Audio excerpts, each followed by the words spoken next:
Hello? Can everyone hear me? Yeah. Yes, perfect. Good morning. My name is Leah Tate. We are in San Diego. It is 9:02. And I'd like to call the California Board of Psychology one-day meeting on August 14th, 2026 to order and ask that Ms. Whitney just call the roll. Thank you, Dr. Tate. Suga? Here. Fu? Aye. Archie? Here. Nystrom? Here. Rastate? Here. Rogers? Here. Tate? Here. Thank you. Quorum is established. Thank you. Before we start today, just a few housekeeping items. Restrooms are out the door and to the left. Everyone will be on computers today, except myself. All of the board materials are on the computers, so board members will be referring to them throughout the meeting. And we will be taking a 15-minute break around 10:30 and stopping for lunch at around 12, but I'll give more information as that gets closer. But we'll definitely be taking a break around 10:30. Also, this meeting is webcast, and there's no way to interact with individuals watching us on the webcast, and public comment will only occur in this room. I would like to give Mr. Pope a few moments to explain how to earn and document your continuing professional development hours. Mr. Pope.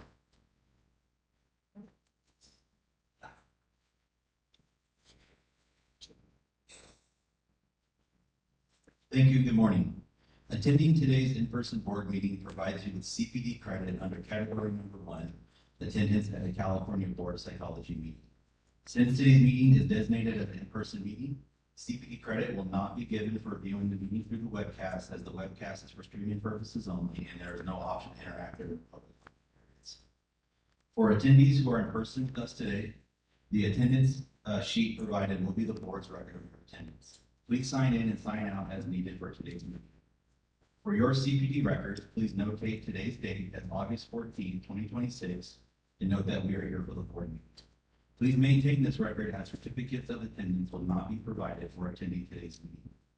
At the end of today's meeting, I will announce how many hours will be credited for attending the full meeting.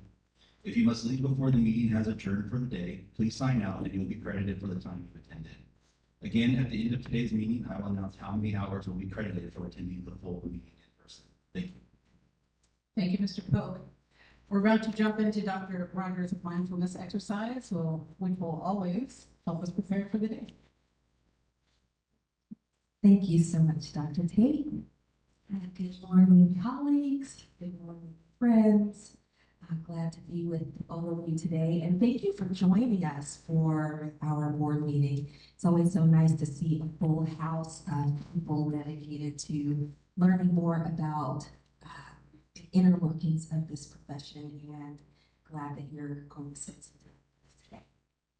So, I always try to think about what would be useful as a mindfulness practice before we get started in our meetings. I always try to lead from what is alive for me in my own practice. And so what I have been thinking about and what my mindfulness practice has been centering on is gratitude and joy. There is a lot of hardship out in the world, and sometimes I think it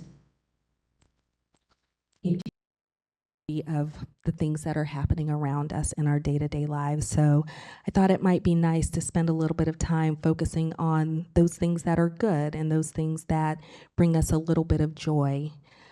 Question before we get into the practice. I always just sort of like to scan the room and get a sense of those who might have their own mindfulness practice.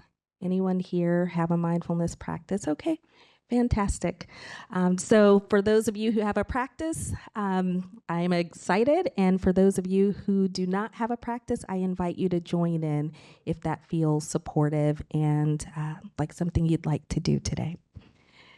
So the concept that I'd like to talk about today is that of sympathetic joy. And sympathetic joy is this idea of taking delight in the good fortune of other people. So if you think about when you have something exciting in your life, maybe you got a new job or you moved to a new location, something exciting is happening for you. Doesn't it feel wonderful to be able to share that with someone else? I know it is for me. And so the idea of sympathetic joy is thinking about another person who is experiencing good fortune in their lives, and you joining in and delighting in what's joyful and wonderful for them. And it really sort of a heart-opening practice, and it cuts through the separation that we can sometimes have between ourselves. So if you would like this exercise, I invite you to get into a position that is comfortable for you. Closing the eyes if that feels available and supportive. And if that doesn't feel available or supportive, you can just gently lower the gaze.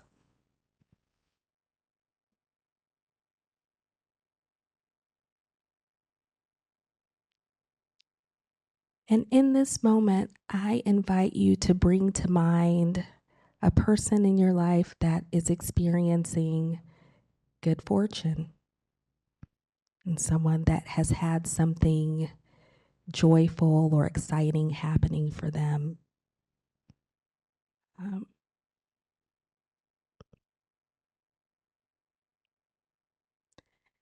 And see what it feels like to call this person to your mind and to your heart. This is someone whose happiness you would like to also celebrate.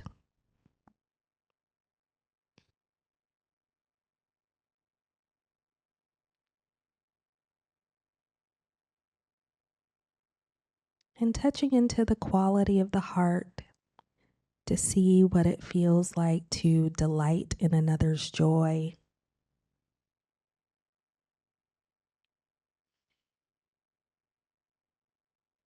And wish for their joy to continue.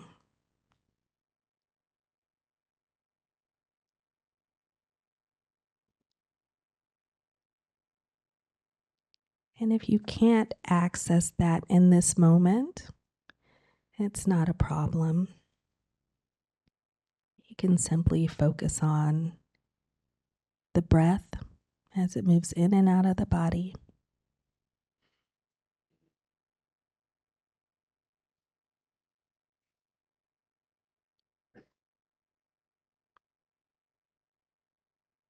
And feeling your feet on the floor.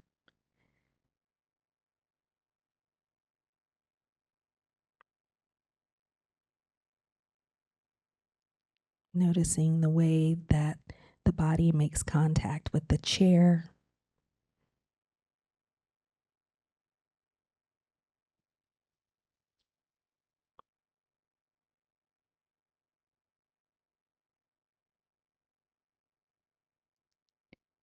And noticing how it feels for the body to rest for a few moments here in this practice.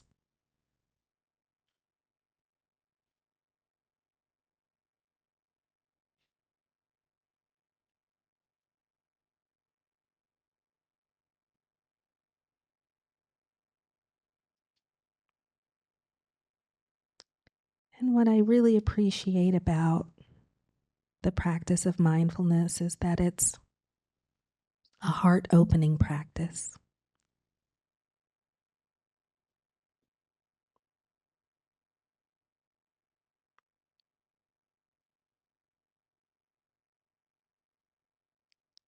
And I'll share this passage here. It says, "The heart has 4 faces. Each sees the world in a different way and speaks a different purpose. Yet, as each aspect belongs to the same heart, they are inseparable, like the 4 directions of a compass." And so the 4 faces of the heart are loving kindness, compassion, sympathetic or appreciative joy, and equanimity.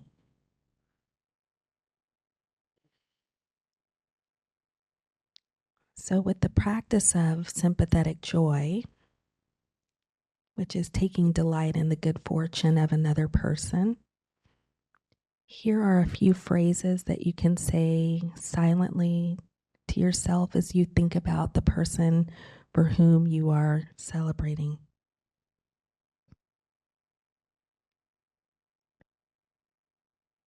So, as you have them in your mind's eye, you might say, may your happiness, success, and joy increase.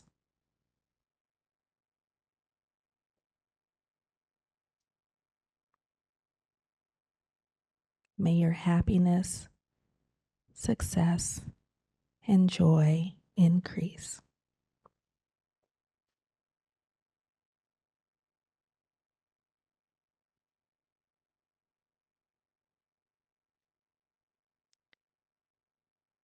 May you always be able to enjoy good fortune.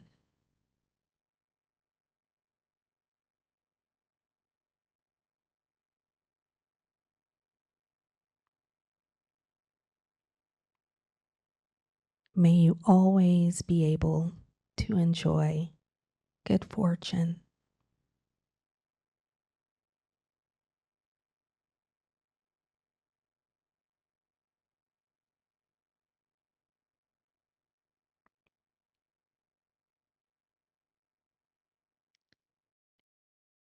May your happiness and well-being continue to grow without ceasing.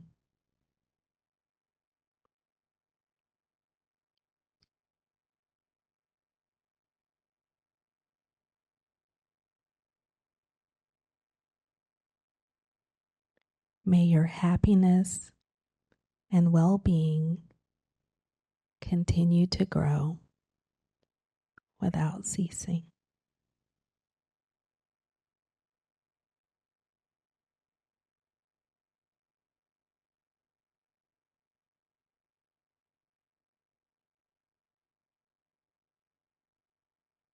May your heart be held in compassion.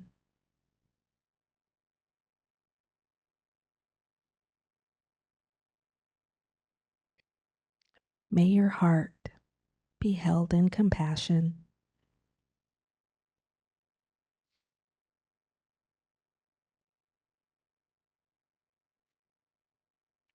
And may you have peace.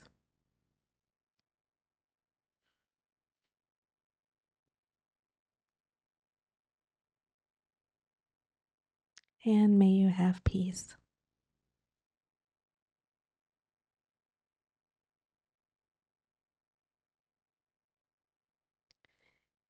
And the idea with this practice is that we can celebrate in the joy of other people. We can use these kinds of phrases to offer well wishes to ourselves and to the world around us, to all beings in all directions.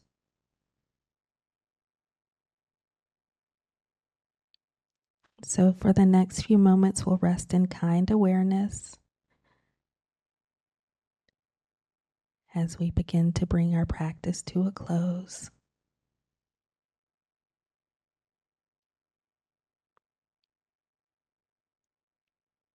So returning our attention to the stillness of the body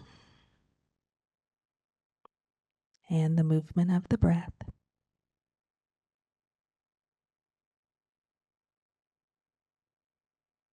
And in a moment, I will ring the bell 3 times to bring our practice to a close. But let this practice of sympathetic joy be your anchor for today, and allow it to connect to the beauty that's all around us, and a reminder that there are things that are still available to celebrate no matter what's happening in the world.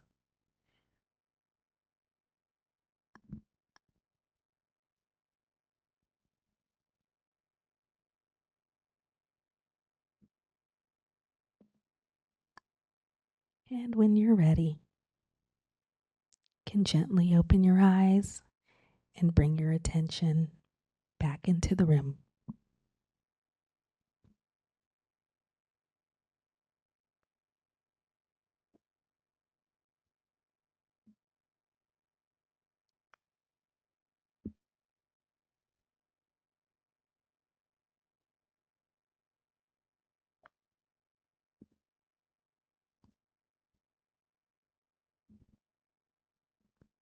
Thank you, everyone, for your practice.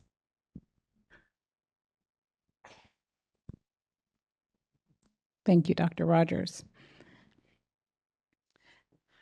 Would like to open the president's welcome to the board. Is there any comment? Is there any public comment on the president's welcome? If so, please come forward and have a seat. Thank you. Next on the agenda is a public comment for items not on the agenda. Before I invite speakers to come forward for public comment, I would ask individuals making comments to not discuss the specifics, including names as to pending complaints, pending licensing applications, or pending disciplinary actions that may come before the board for a decision. This refers to current and pending complaints and possible future complaints.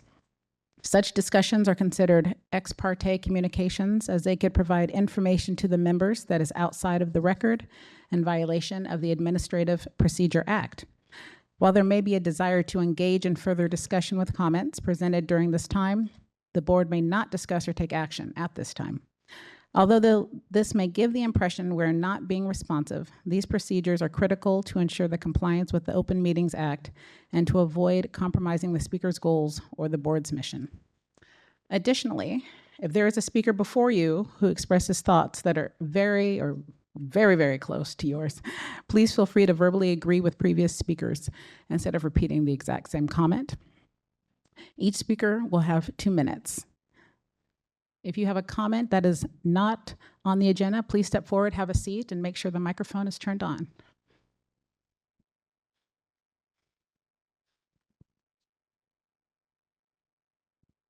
Should have a green light on the base. Go ahead. I'm Bob Geffner of the Geffner versus Board of Psychology appellate decision overruling the board that was published over 2 years ago. Now public knowledge. The case just closed. All should read the decision, including the board. I'm just beginning to fight to change board policies and actions that occur behind closed doors. Due diligence and responsibility in carrying out the board's mission to protect the public and to treat psychologists fairly according to the ethical codes is not occurring. One issue is that no trained psychologist or board member who is familiar with ethical practices is involved in the disciplinary committee's recommended decisions or subsequently read or reviewed my case once I oppose their decisions or others. The board members did not review the depositions, briefs, or even the reasons I opposed them. Mine is not an unusual case. This is happening to other psychologists also. Rubber stamping what consumer affairs staff and deputy AGs are doing or deciding is not due diligence or carrying out their responsibilities to the public or to psychologists like me or my colleague. They had 4 chances to stop my case if they reviewed any of the actual records. The board did not even ask any questions. They were focused on punitive actions, not on protecting the public or seeing what the ethical implications actually were.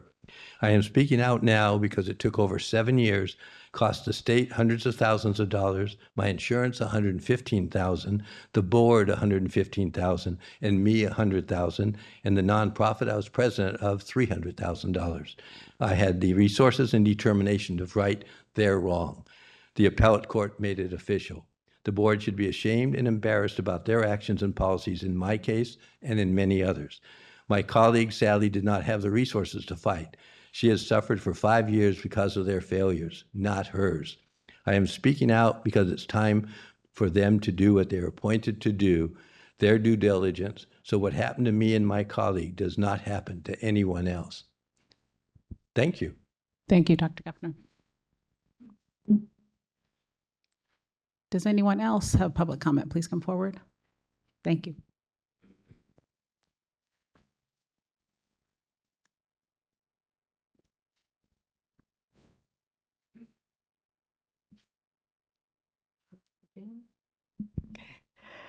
I am a California licensed psychologist, and I thank you for your efforts to support revisions to the current disciplinary guidelines and urge the board to reconsider the Enforcement Committee's recommendation at the May 15th board meeting to maintain the current indefinite online posting policy for public letters of reproval, or PLRs.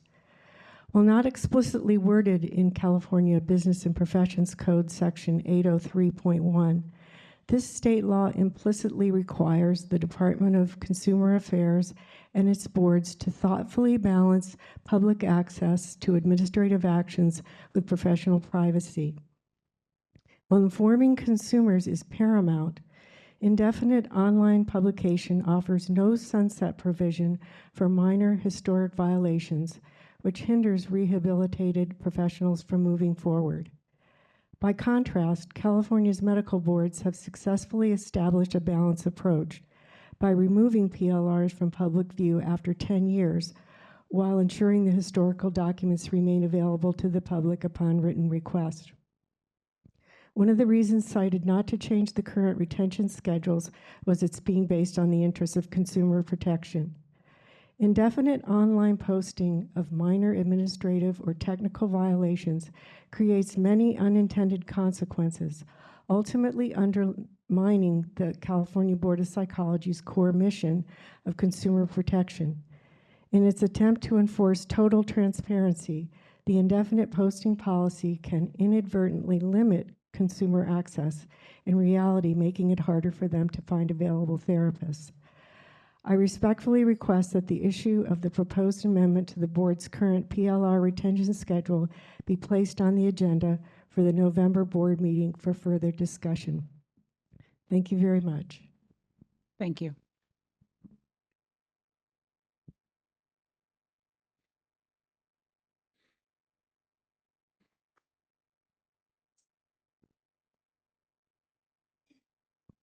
Good morning, members.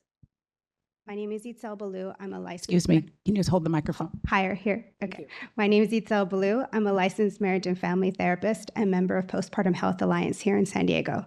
I'm here today to ask the board to consider foundational perinatal mental health education for psychologists, whether through licensure requirements, graduate curriculum, or continuing education. I co-founded Well Mamas Counseling, a San Diego-based mental health group practice that specializes in perinatal mental health. And my team and I regularly treat postpartum patients whose mental health symptoms are dismissed as normative experiences as a result of becoming pregnant or delivering a baby. My own experience navigating postpartum anxiety without a provider who understood what I was going through and dismissing that I would need mental health support because I was a trained psychotherapist. Or my business partner's experience of being misdiagnosed and mismedicated after the birth of her child highlights that training in perinatal mental health conditions is necessary for all mental health providers. This isn't a rare or niche issue. Perinatal mental health conditions are among the most common complications of pregnancy and childbirth, and they escalate quickly without providers trained to recognize the warning signs. We've also seen in cases like Lindsay Clancy in Massachusetts how devastating the consequences can be when postpartum psychosis is missed or misunderstood by providers, by systems, and by the people around new parents. Psychologists and other mental health professionals are often a first point of contact for new and expecting parents, and right now, there is no guarantee they receive any specific training in perinatal mental health. The Board of Behavioral Sciences has already taken a step in this direction, developing a perinatal mental health information bulletin for licensed marriage and family therapists, licensed clinical psychologists, licensed social workers, and licensed professional clinical counselors. It's now linked on their homepage.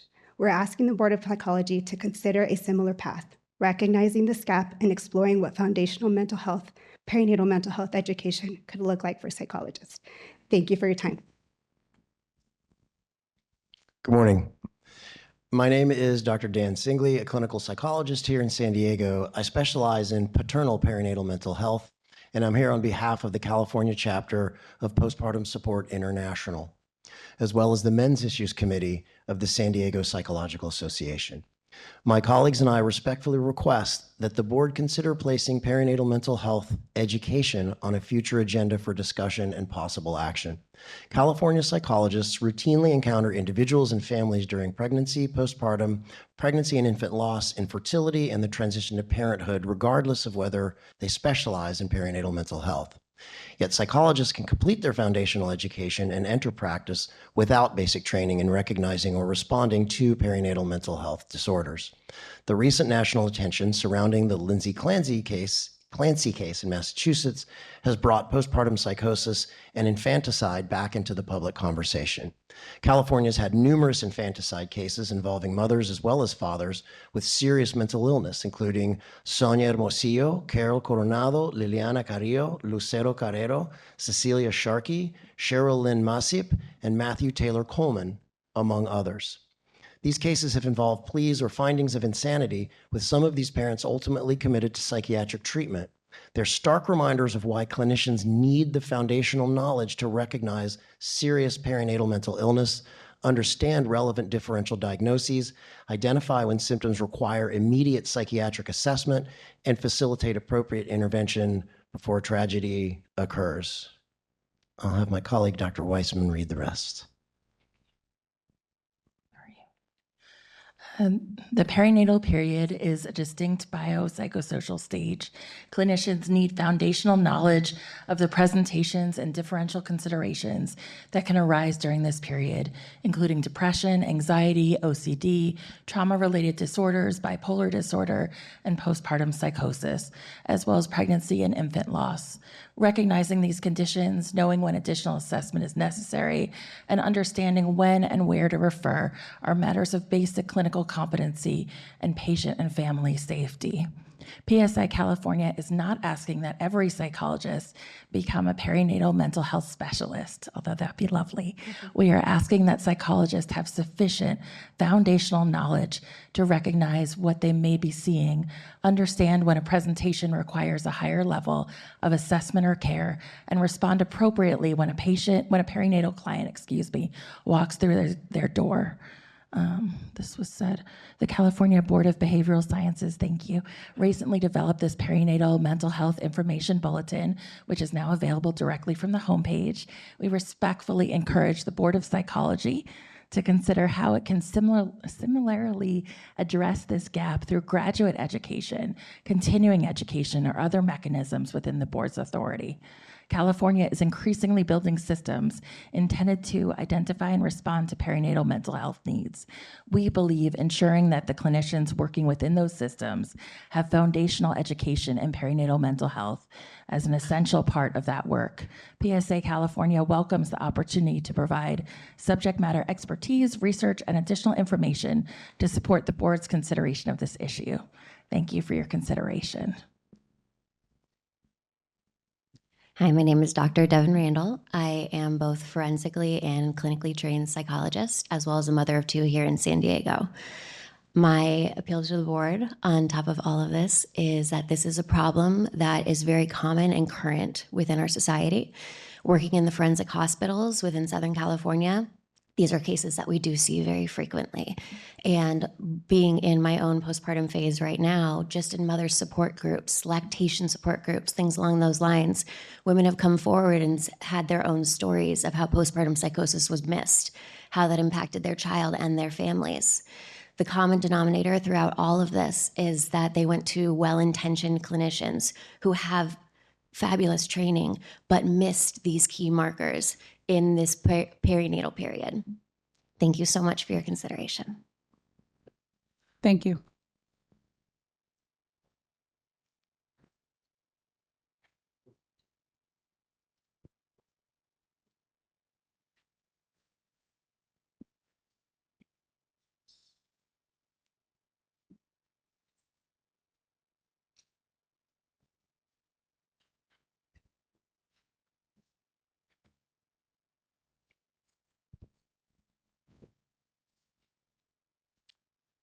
I guess I could. As a licensed clinical psychologist, I wish to speak more specifically to some of the unintended consequences of permanent public posting of PLRs.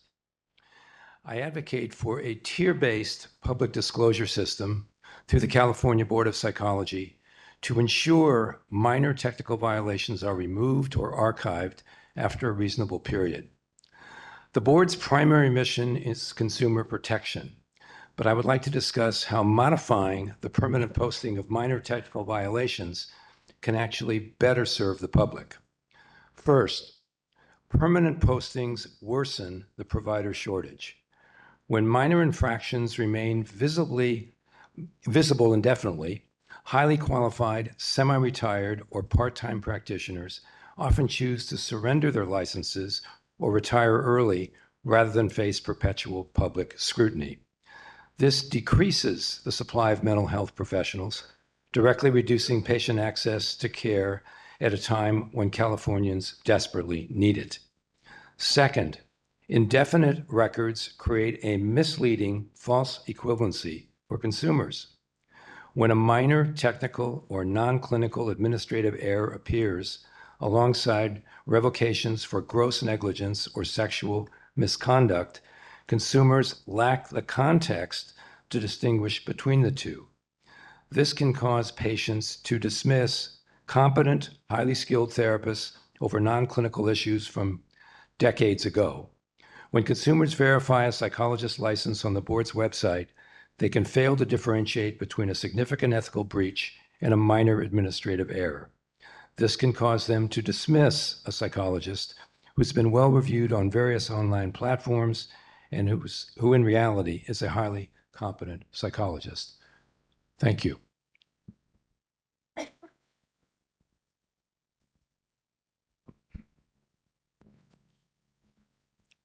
I'm a California licensed physician and would like to comment on the Enforcement Committee's conclusion at their May 15 board meeting that the Board of Psychology's current PLR retention schedules should remain unchanged. One of the reasons cited was that a closer alignment existed between the Board of Psychology and the Board of Behavioral Sciences than with the medical boards. I'm aware that the California Allopathic and Osteopathic Medical Boards operate under entirely separate practice acts, legislative mandate, and administrative regulations than the Psychology Board and the BBS. However, the professional alignment between physicians and psychologists in their scope of practice is much more professionally connected than is being recognized. Any assertion that the core principles of trust, ethics, and patient confidentiality in psychotherapy require standards uniquely higher or different than those in medical practice presents a false dichotomy. Physicians, particularly psychiatrists, neurologists, and primary care docs, routinely conduct psychotherapy, counsel patients, and treat conditions like anxiety and depression. Consequently, they cultivate the same deep, trusting, long-term relationships with patients that psychologists do. Furthermore, physicians are held to similarly rigorous standards of confidentiality and care. In fact, due to the critical risk associated with acute medical and pharmacological interventions, physicians operate with an equally paramount need for stringent safety and confidentiality protocols. Rather than viewing the medical and psychological fields as operating on different tiers of trust and safety, it is more accurate to recognize that both disciplines share equally high overlapping standards. I ask the board to consider this shared responsibility when evaluating the PLR retention schedules.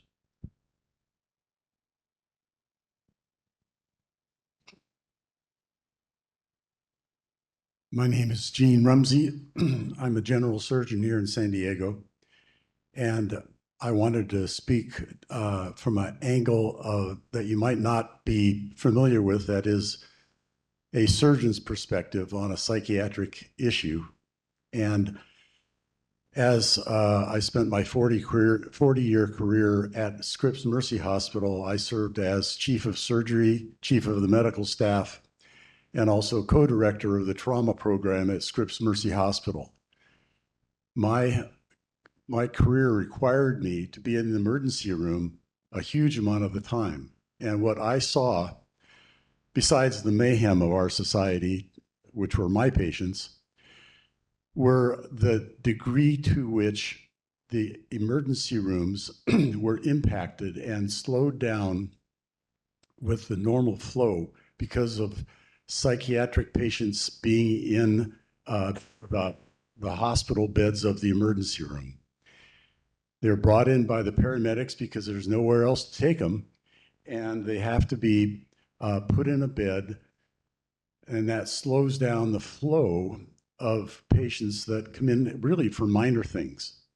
And so you may have yourself or your family members had to wait in an emergency room for a long time for a minor issue because the beds are full and anything that this board can do to make a minor correction, course correction now, can make a make a big difference later in keeping our psychiatric professionals in the field available and not surrendering their license. And that's why I wanted to bring this to your attention today. Thank you for your attention. Thank you.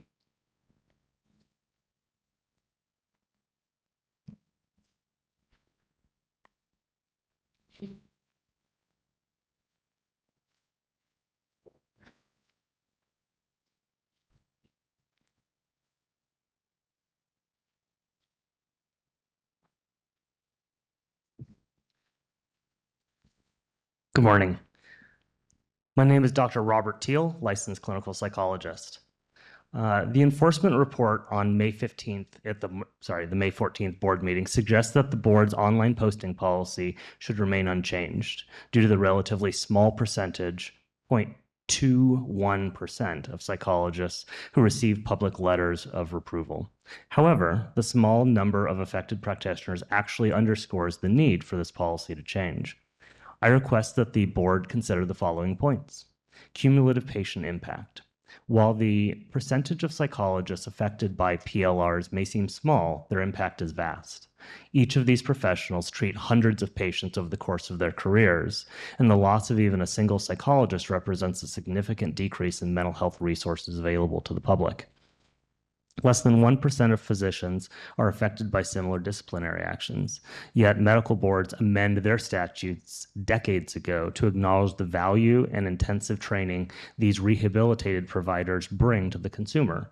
Despite the relatively small number of these doctoral level practitioners affected, this psychology board should similarly value its professionals.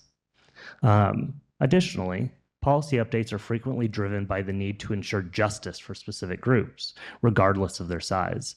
Every psychologist's career represents a precious resource that they may have spent years training for.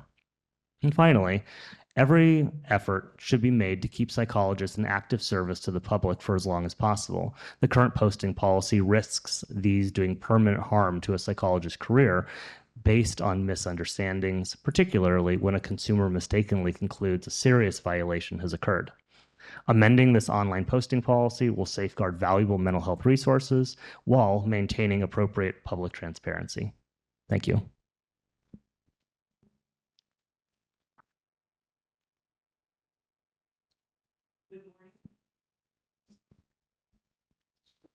Good morning. Thank you for your time. I'm a licensed MFT in California. I'm here to encourage the board to continue its positive evolution toward a restorative model of discipline. Psychologists are trained to guide individuals through education, support, and positive reinforcement. I believe this board shares that same constructive intent toward its licensees. We all agree that minor deviations from the standard of care are statutory violations that deserve clear consequences. However, for minor infractions, proportionate discipline is far more effective than indefinite punishment. By definition, true discipline aims to teach and correct. Discipline teaches long-term growth, whereas punishment reacts with fear. While the terms discipline and punishment are often used interchangeably, the primary difference lies in their intent. Discipline is a proactive teaching tool aimed at long-term behavioral change, whereas punishment is a reactive penalty designed to stop a behavior in the moment through fear or retribution. The long-term benefits and results of discipline include building skills and internalizing rules.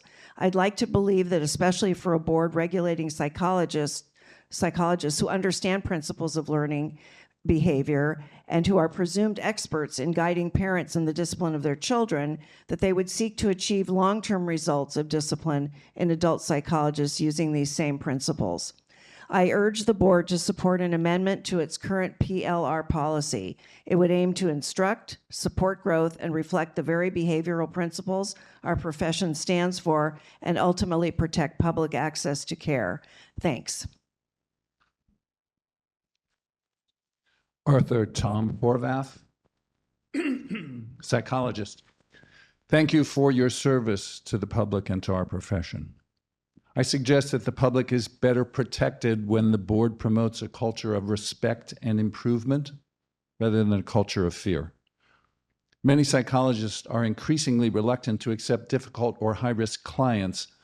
These individuals are precisely the ones who benefit most from psychological care, but they also present complicated clinical decisions and may be more likely to file complaints. Even when a complaint ultimately results in no finding of wrongdoing, responding to it can be costly, stressful, and time-consuming. The result is that psychologists may protect themselves by avoiding the clients who most need our help.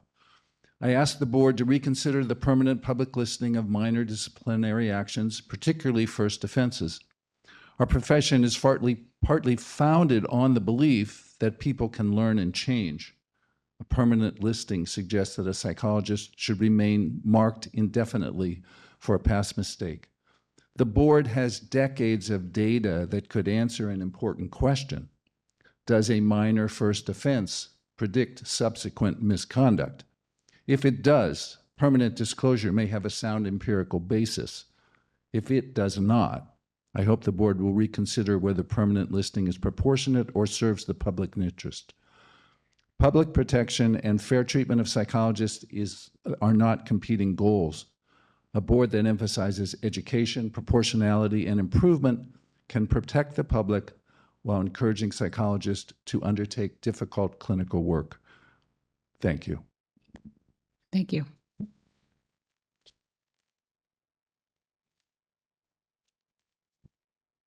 Is there any further public comment at this time? Thank you for all of the comments. I'd also like to acknowledge that we did receive 3 written public comments that the board has reviewed and received. Thank you. Mr. Fu.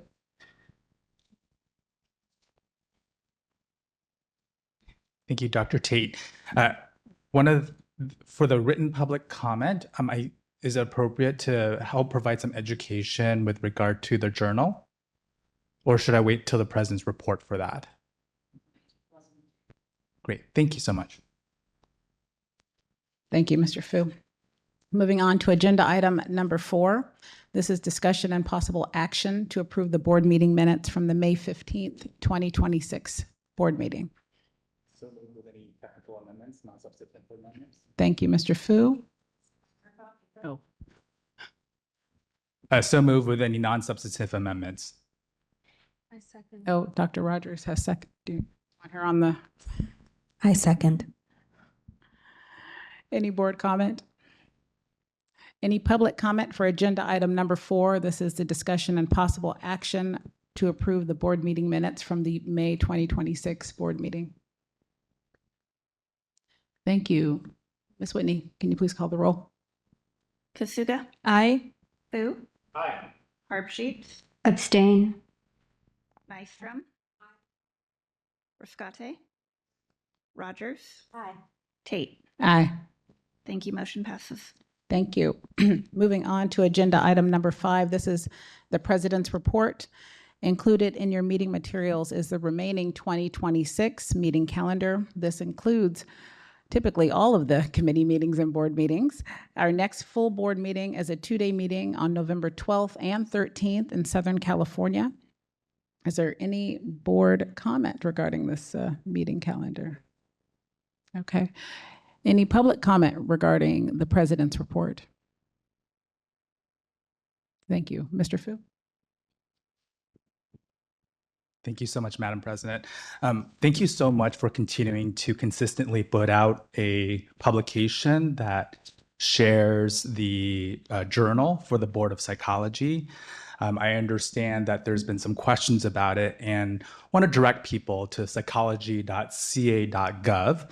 And in 2 clicks, when you hit publications, actually 1 click, I apologize. In 1 click, in fact, you can see that we have both our Winter Journal 2026 and our Summer Journal 2026 that came out just a couple months ago. And so thank you, Madam President, and all the contributors to the journal. You've kept us consistently publishing these journals, and there's been no gap that I'm aware of with these online publications. And the last thing I'll just add as more of a question, which is, Mr. Burke, is it correct that we send the journal out to all of our, electronically to all of our listserv recipients? Yes. Yes. Yes, we do. And so if a person's not receiving these emails, they are able to sign up for these emails on our website or to perhaps update their emails on Breeze? Yes, they are. You can sign up for them on the website.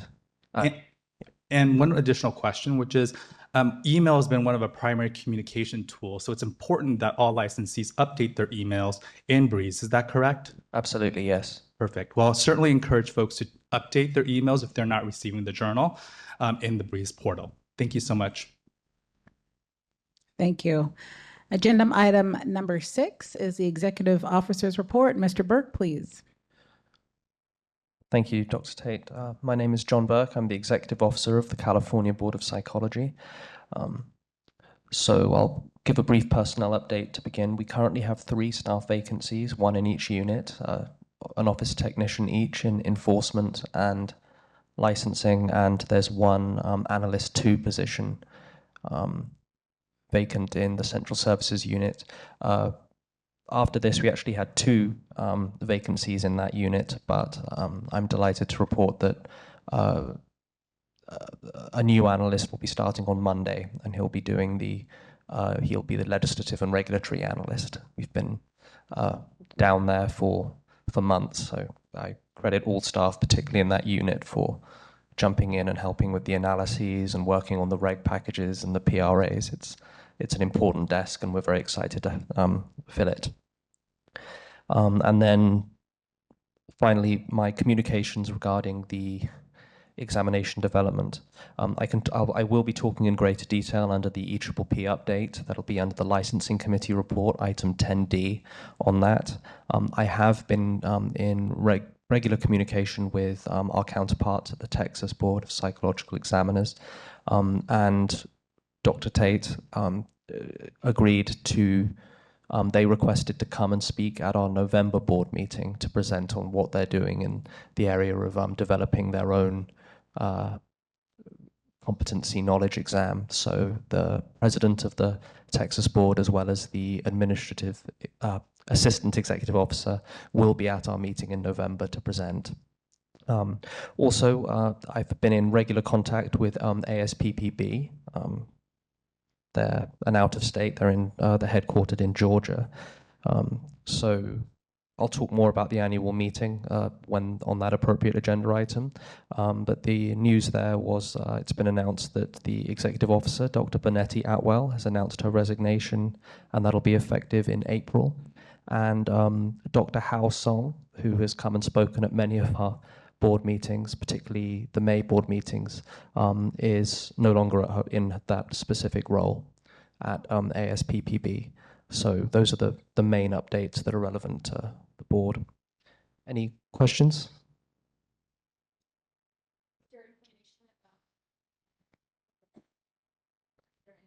On or No, there's no information at this time as to who will be the new executive officer, or I think the person who will be doing Dr. Song's former role.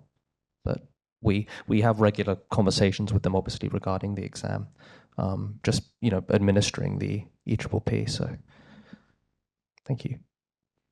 Thank you. Any public comment for agenda item number 6, the Executive Officer's Report? Oh, I'm so sorry. For agenda item 5 and 6, so that would be the President's Report and the Executive Officer's Report. Any public comment on either of those items? I'm sorry about that. Nope.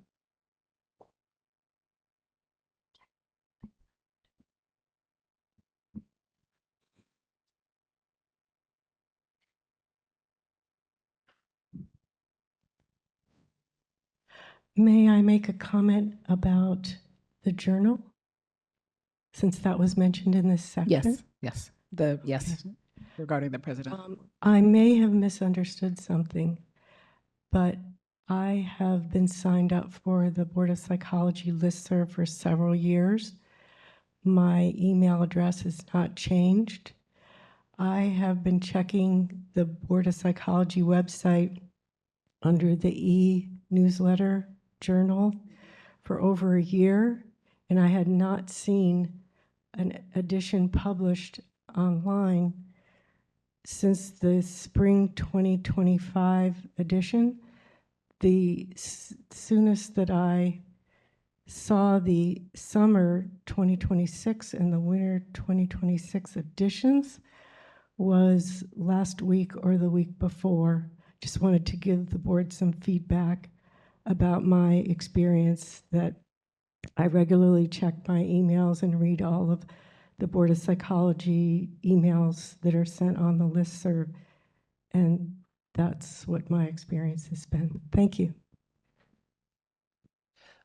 Thank you very much for your comment, Dr. Peck. I'm not sure why, if you've signed up for the email, you're not receiving the listserv. I can double check after this meeting to see if you are actually in the system, so hopefully you'll start getting those.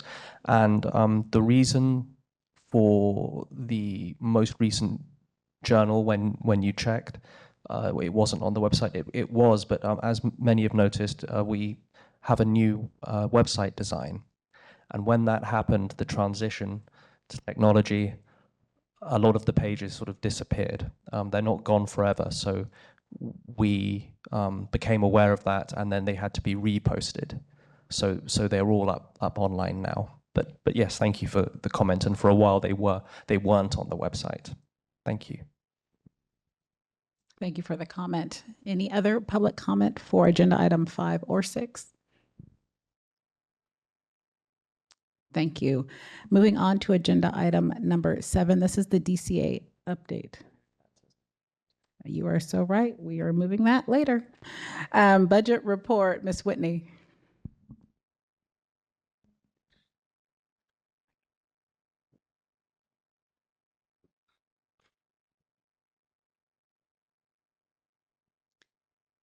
Thank you. Item agenda 8. This is the only one of my items I did not put the page number of the materials on, so I apologize. The current projections are based on fiscal month 12 for the 2025-26 fiscal year. We are projected to collect $9.779 million in revenue. And as of June 2026, the board collected $10.046 million in revenue. The board's the board's budgeted expenditures were $8.130 million, and we have expended $7.717 million, leaving a projected balance of $413,000 for the year. I'm happy to answer any questions the board may have. Any board comment for Ms. Whitney? Any public comment regarding the budget report? And this is agenda item number 8. Thank you, Ms. Whitney. Thank you. The enforcement report. Mr. Phillips, please.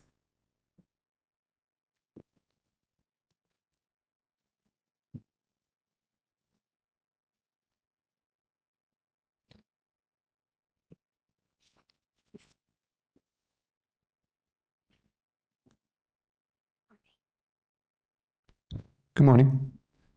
Here we go. Agenda item number 9, the enforcement report. Please find attached the overview enforcement activity conveying complaint, investigation, and discipline statistics to date for the current fiscal year. The enforcement unit has 1 vacant position. Posting for the vacant office technician position is pending. Complaint program. Since July 1, 2026, the board has received 24 complaints. All complaints received are open and assigned to an enforcement analyst. Citation program. Since July 1, 2026, the board has not issued any enforcement citations, and citations and fines are issued for minor violations. Discipline program. Since July 1, 2026, the board has referred 1 case to the Office of the Attorney General for formal discipline. Probation program. Enforcement staff are currently monitoring 15 active probationers. There are currently 10 told probationers. Told status means the probation period is temporarily paused. During this time, probationers must comply only with the requirements outlined in their order, such as reporting or cost recovery, and the probation term is extended by the duration of the tolling period, resuming once the board is notified that the probationer has returned to practice. Attachment number 1, overview of enforcement activity. The current performance measures were not available at this time of report, and this item is for informational purposes only. Thank you. Thank you, Mr. Phillips. Any board comment? Any public comment for agenda item number 9? This is the enforcement report. Thank you, Mr. Phillips. Thank you. Agenda item number 10, excuse me, is a licensure committee report and possible action related to any committee recommendation. And Dr. Harp Sheets is the chairperson of that committee. Thank you, Dr. Tate. Okay, our first item on the licensure committee report is the licensing report. And Ms. Chung, you will give that, please.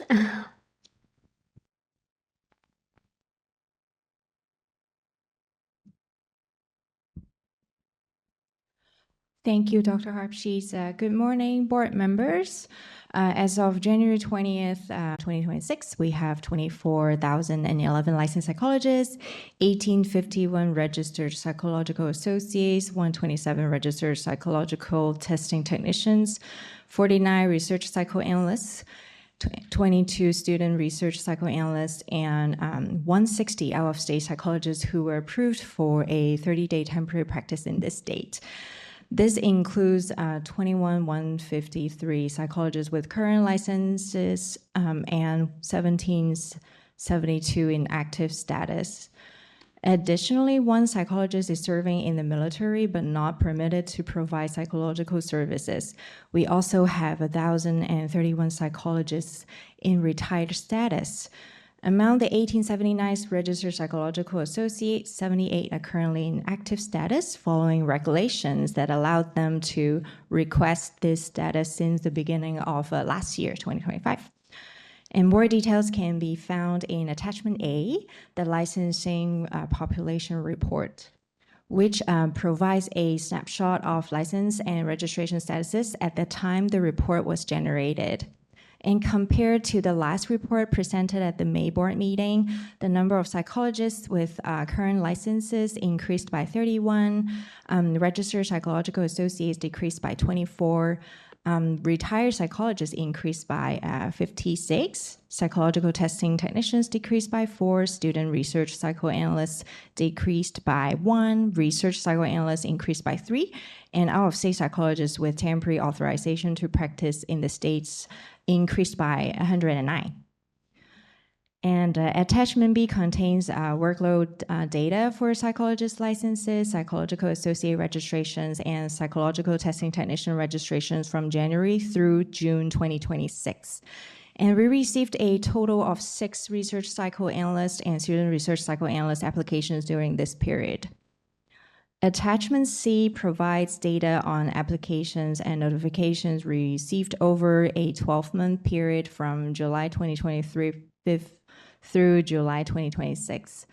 The total number decreased by approximately 182 compared to the same period in 24-25, and seasonal patterns remain consistent. Regarding average processing timeframes, so the board reviews applications on a first-come, first-served basis. This includes but not limited to all applications, supporting materials, and responses to deficiencies, which are processed in the order received. Attachment D provides a 6-month overview of our average processing timeframes in business days. For psychologist applications, as we move into the peak season, we have begun to see a mild increase in the time needed to review deficiencies, processing law and ethics exam applications, and issue licenses. As of July 20th, applicants were receiving review outcomes in roughly 2 to 3 business weeks on average. And we have also observed a mild increase in processing times for psychological associate applications. Applicants were receiving review outcomes in about 3 business weeks on average. And regarding that, for psychological testing technician registration applications, that have improved and have remained consistent over the past few months.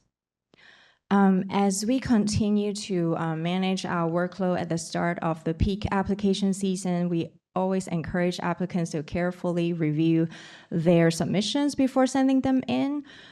Incomplete applications remain one of the most common causes of delays, including missing documents, incomplete responses, or missing supporting materials. And when the board receives an application, staff send an acknowledgement email that includes a list of the documents required for a complete application. Hopefully that helps applicants understand what may be still outstanding. As mentioned earlier, that we currently have a licensing technician vacancy within the unit. Acknowledgement emails may take slightly longer than before, but we are reviewing and processing applications as efficiently and as possible with the resources available currently. And this concludes my report, and I'm available for any questions you may have. Thank you very much. Ms. Chung, who is our licensing unit manager, could you speak on a couple of things? Well, I wanted to refer everybody to our summer journal where Ms. Chung has written an article on incomplete applications. Isn't the summer? It's the summer one, right? Yes, that actually is written by Ms. Henson, our exams coordinator. Okay. Well, it's in there. That information is there. Okay, give the appropriate Okay. Could you comment on the research psychoanalyst, just looking at the numbers? I know that you guys are working on why did these numbers go down so significantly? Yes. So because if you remember for background that these populations was transferred over to us from the medical board. So we also noticed that number, and I believe Census Services Unit, they're working really hard on that and have drafted a letter already to be sent out to these registrants who are in delinquent statuses to notify them, let them know that if you want to renew, please renew with Board of Psychology for their registration. Yes. And I know there's a new provider. ASPPB is moving to a new provider. And can you just speak a little bit about that? Because that will affect that busy period of time this fall, correct?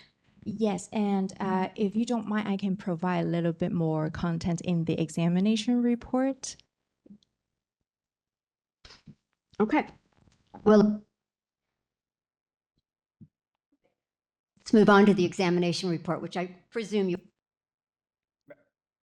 Dr. Harpsheets, I have a question before she moves on. Is that okay?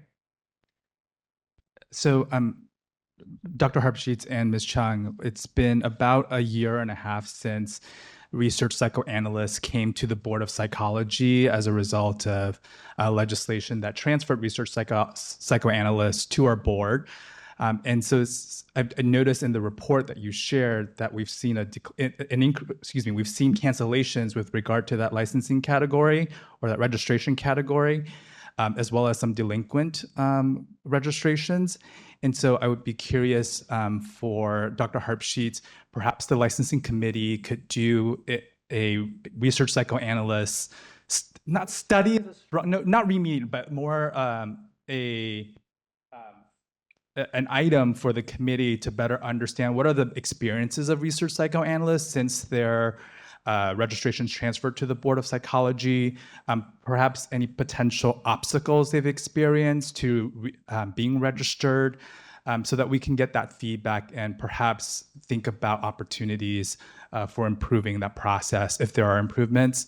I only mentioned that as Dr. Phillips and I were on the research psychoanalysts ad hoc committee that spent a lot of time with stakeholders during that transfer process, and would be curious about how that transfer has proceeded since January 1st of 2025 when they moved over. I'm going in and out. That might be a sign. And the other registration category would be the psychological testing technicians category. I believe that transferred to our licensing board on January 1st, 2024. So we'll have now about 2 years worth of information. And it doesn't seem like there are issues there. It looks like most of... That's right. Yes. Correct. So apologies. Yes. A new category added on January 1st, 2024. So we'll have had 2 years of information. It doesn't appear that there are similar issues with regard to delinquencies and canceled registrations because I guess they're new, but would be curious also to better understand experiences, et cetera, and if there's an opportunity for us to better serve those two registration categories. Earlier this year or late last year, we had some feedback from CPA on psychological testing technicians and kind of broadening the experience required to apply, and we did so as a board. So that seems to be going pretty well. I think the numbers, and I don't know, maybe in your licensing unit, Ms. Chung, you have heard any feedback on that, but also in terms of the research psychoanalysts, I know that a letter was sent out recently, isn't that correct, to people who had that registration.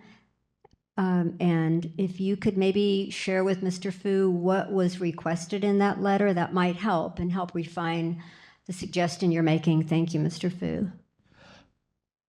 I'll answer that. The letter has it's still in the drafting phase. We're going to send it to the approximately 40 research psychoanalysts who did not renew their license, because we're not really sure why they haven't. Maybe we haven't had anything forward to us from the medical board, so it could just be they don't know that to send the fee to us. I know there was some concern at those stakeholder meetings about some of the requirements were considered sort of too burdensome for them, although those aren't in effect yet. So we're going to send the letter probably in the next week to all of them, and we probably follow that up with emails if we have that information, or maybe even phone calls to a handful of them, just to try and understand what's going on. Because it would be nice to have them back, especially if they are currently working as research psychoanalysts. Mr. Burke, thank you so much for that.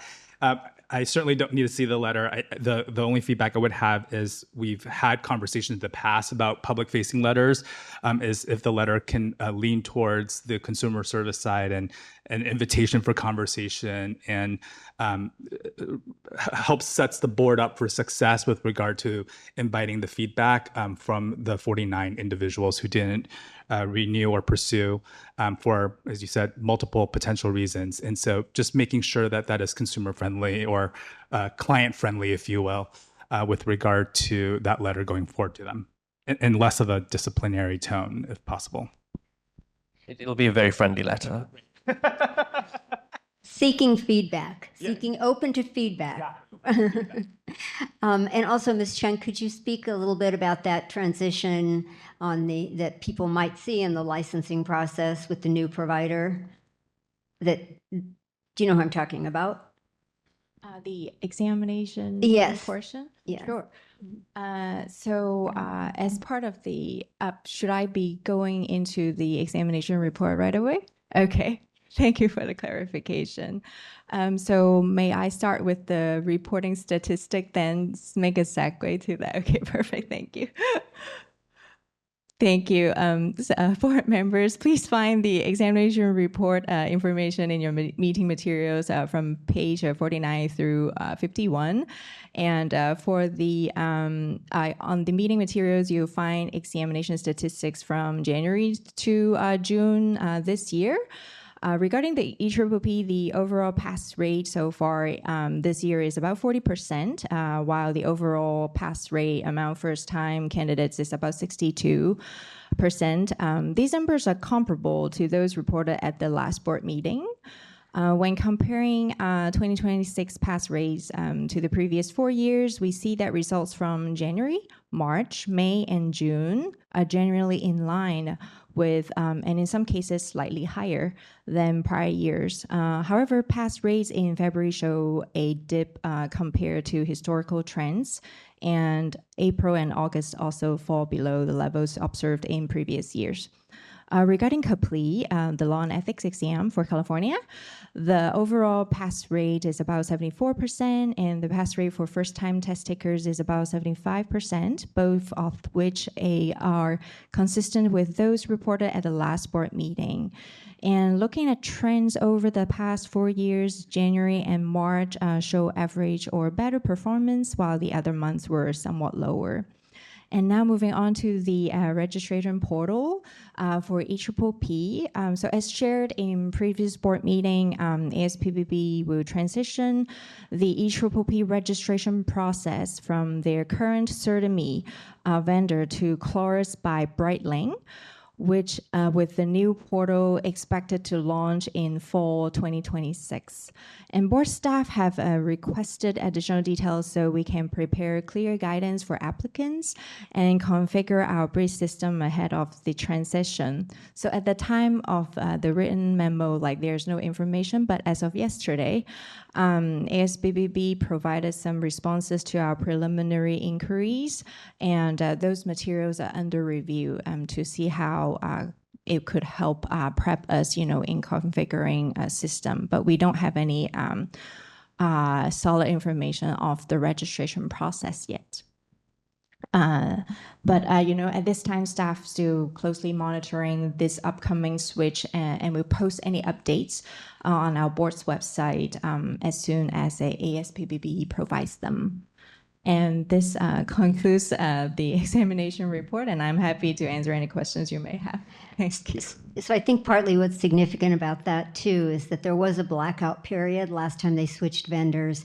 And so when we look back at the licensing processing times report in the future, when this happens, we may see lag times and, longer delays. And I think our licensing unit is working actively to try to identify any possible glitches and to head that kind of thing off. But my anxiety with that, and I think the licensing unit is concerned too and working, as I said, very actively to avoid potential problems. So, Mr. Fu. This question is more for Mr. Burke. Mr. Burke, you've mentioned that ASPBB is going through some significant leadership transitions with both the CEO's resignation and then Dr. Hong, who I think was the head of testing for ASPBB. With the switch in vendors, I can foresee potential applicants experiencing difficulty, and so would be curious for both to support our licensing unit and to support prospective applicants looking to take the exam. Does ASPBB have an interim CEO in place? And is there some sort of red telephone for you to call to say, hey, we have 100 applicants here in California who have experienced difficulty during this vendor switch, and we need you to be on it, be responsive, and really hear the needs of our California applicants? Yes, thank you. I have never had a problem reaching and speaking to Dr. Bonetti Atwell. She's usually very, very good, and she is still in the role until April. So I think it'll probably be more of a planned transition. I know now I have not called ASPPB regarding the change in vendor yet, but there is a lot of conversations at the staff level. I know that we've sent everything that we need to them, and now we need to get some information from them. The last email I saw about that was earlier this week or last week? So we have sent inquiries quite a while, with our questions, but yesterday we have some responses. Great. To our preliminary questions that we raised, because those are very basic questions that we really need, in order for us to prep on our end regarding system change, because that would be like the very first step, because we need to know what we need to get our system up to date to accommodate to their, new vendor, see what we can do on our end. And certainly, Mr. Burke, if you have difficulty, I know you don't currently, and if this issue needs to be elevated to the board, where board members who are showing up as voting members for ASPBB, that would be helpful to know. So that, and we also always have the reliable Dr. Horn, who's I think still working with them, and so I think to the extent which we can ensure that California, or perhaps, oh, she's retired completely as well. Okay, well, never mind. Well, to the extent which we have relationships with folks who can reach ASPBB, I want to make sure our California applicants have a experience that reflects the standards that we uphold here in California and not to have any obstacles or challenges. Absolutely, yes. We'll continue to report on it, licensing committee and board meetings, and I'll keep you apprised of any developing issues with it, and we'll keep pressing ASBPP to get all the information we need. Thank you. Any other board comments or questions on the licensing report? Okay, Mr. Polk, can you give us the continuing professional development and renewals report?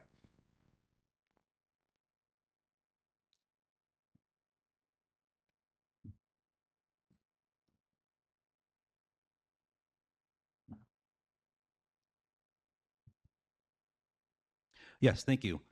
Included in the meeting materials are the reports on renewals and continuing professional development, which start on page 52 of the meeting materials. Attachment A on page 54 shows the percentage of renewals that were submitted online versus mailed in.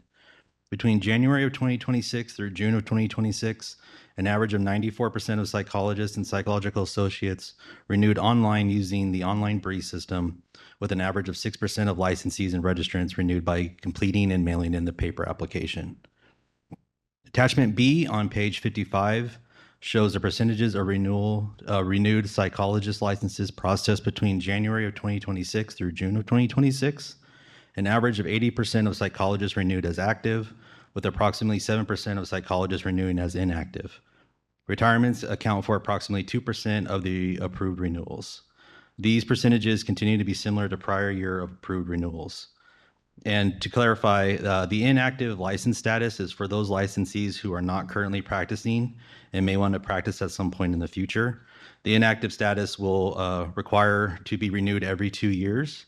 However, the continuing professional development requirements are not required to remain on inactive status. Licensees can reactivate their license at any time upon completing the reactivation form, submitting the fee, and completing the 36 hours of continuing professional development. The retired status is for those psychologists that are done practicing psychology and are retiring from practice. The retired status has a 3-year window for licensees to change their mind and reactivate as an active psychologist if they choose to.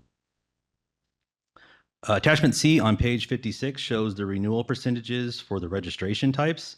Psychological associates account for approximately 9% of the monthly renewal applications. Psychological testing technicians, research psychoanalysts, and student research psychoanalysts account for approximately 1% of the approved renewals. CPD audits for the months of May of 2025 through May of 2026 are reflected in Attachment D on page 57. The pass rate reflected in the meeting materials is 83%, with 1% of the audits pending review, 14% of the audits waiting submission of the CPD documentation, and 1% of the audits that failed. February 2026 and March of 2026 audits had 100% pass rates. Licensees for the June 2026 audits have been selected and the initial audit notices have been sent out, and staff is currently working on selecting and sending out the initial CPD audit notices for July 2026 audits. Approximately 2% of licensees are selected at random based on each month's approved renewals, and licensed board members are audited every renewal cycle of their license. Attachment E on page 58 is the chart that reflects the common activities that are used to complete the CPD requirements. The information provided was determined using the completed audits from May of 2025 through March of 2026 that passed. Still, the two most commonly used activities continue to be sponsored continuing education and peer consultation, followed by the activity of self-directed learning and supervision. The remaining CPD activity percentages remain steady, and all the CPD activities have been utilized to complete the CPD hours based on the audits.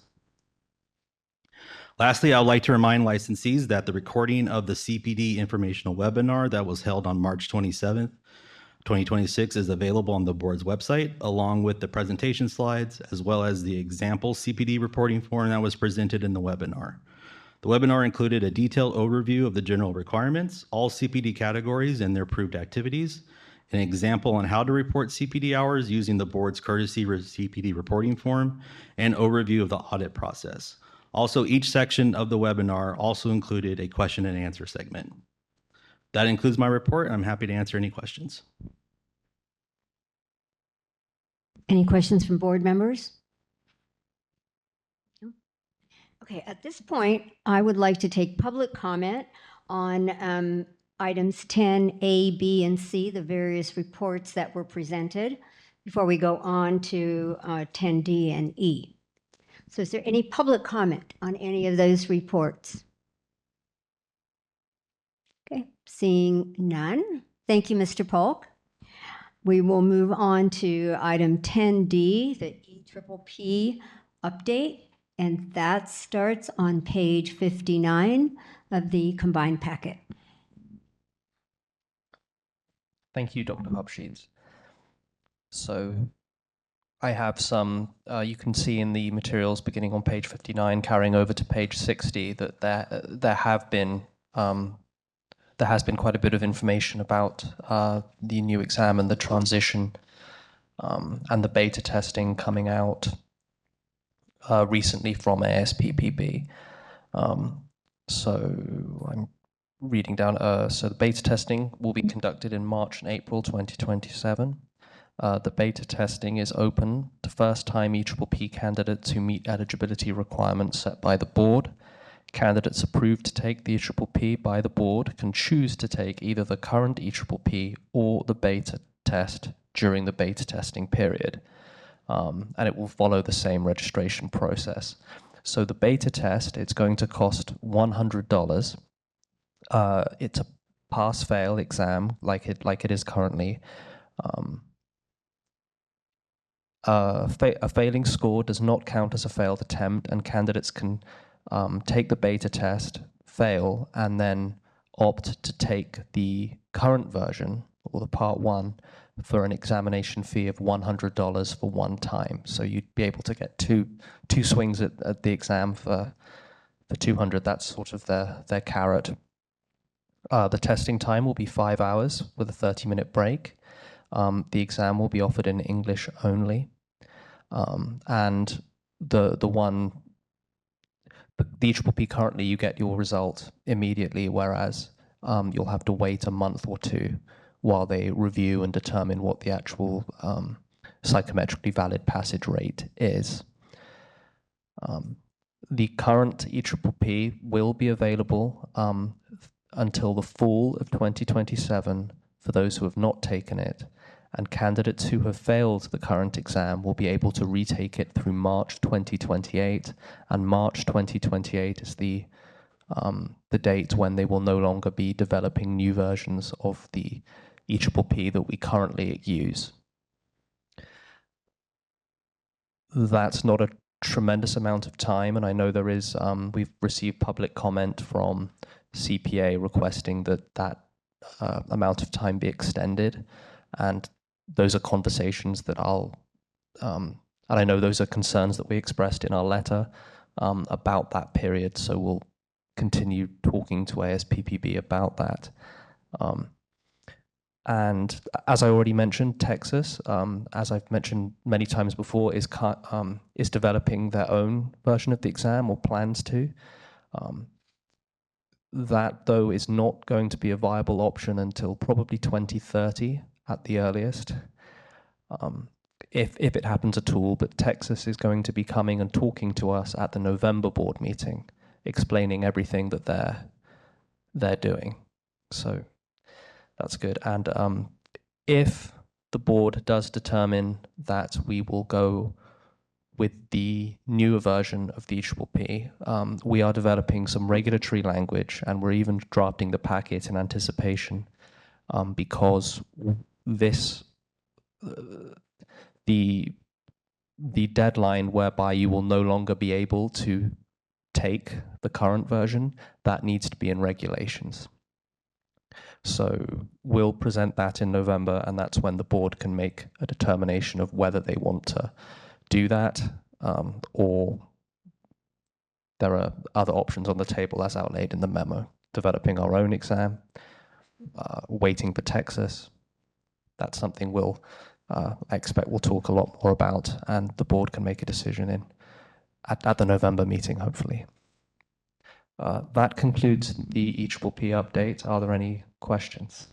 Could you remind us all what percentage of licensees that have to take this EPPP come from California?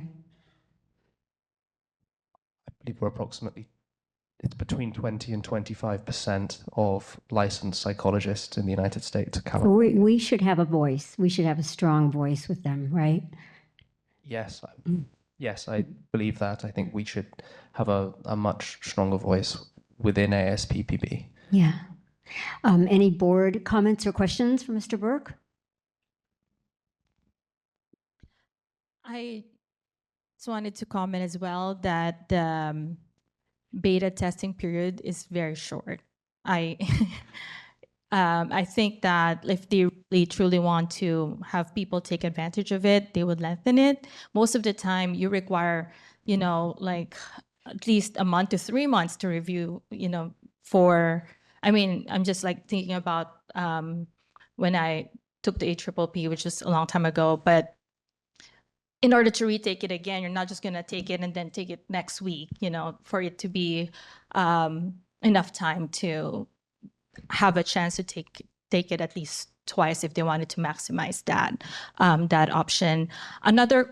So that's my comment. And my question is, before when they had the previous version of the 1 and 2, they allowed board members to take the test. I'm not interested in, which I did, I'm not interested in taking a 5-hour test, but be able to kind of like have the experience of the items, like sitting down for the test and,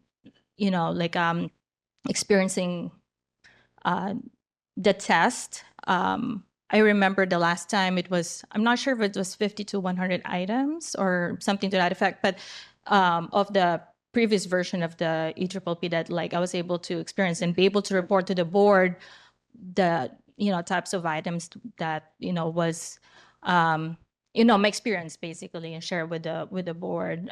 So is there going to be something similar? The last time they were here, they said something to the effect of when the beta test happens, there will be an opportunity for licensed board members to experience the test the same way it was for the pilot the previous time they had like a new version of the APPP. I can absolutely ask ASPPB if there'll be an opportunity for board members to do that, but as it currently stands, the only people that have not, I think, taken the test before, or unlicensed people, will be able to take the beta version of the test. That's something to do with making sure that it's psychometrically valid. I don't pretend to sort of understand that, but that's just what I've been told. To let people know, starting on page 72 of the packet, and that's on our website too, in the agenda and materials section for this meeting, there is a PowerPoint presentation that ASPPB did and talks specifically about this new test and the time frames also. So I think that's really useful information. Mr. Fu. I just want to acknowledge that we also received public comment on this particular item. And, pardon? Yes, that's correct. That we did receive public comment on this item requesting an extension, and I fully support having, to Dr. Kasuga's point, extending that fall 2027 deadline through fall 2028. Because I do think that longer transition period is important, and we've heard from persons who are currently studying for this exam who are demonstrating a level of anxiety that I think is important to take into account. And so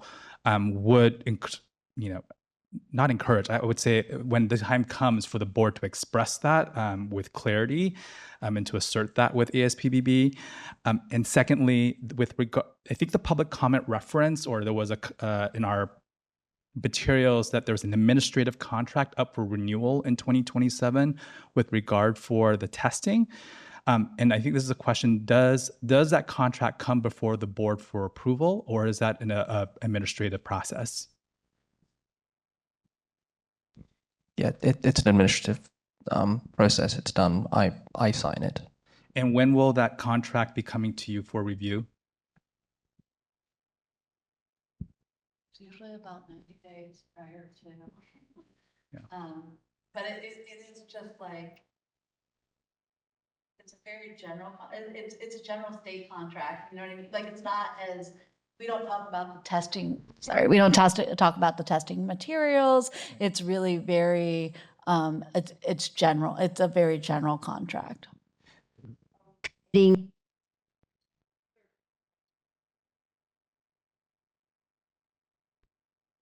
Yes, I mean, but it's statutory, right? Yeah. Yeah, it's statutory. So it's not like we have like an option. At this point. But is it a 1-year contract?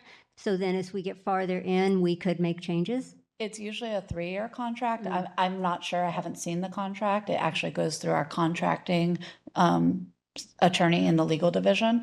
I have seen them in the past, but usually it's anywhere from 1 to 3 years. But most of those service contracts are 3 years. Oh. Kind of flag this when it comes up in 27, because now we're looking at, any potential other options like the Texas exam or whatever else might come up, so that we're not locked in for 3 years, that we can kind of look at it at that time. I would say I would need to see the contract, but there would have to be other action by the board before that, because we need to have a contract to do this.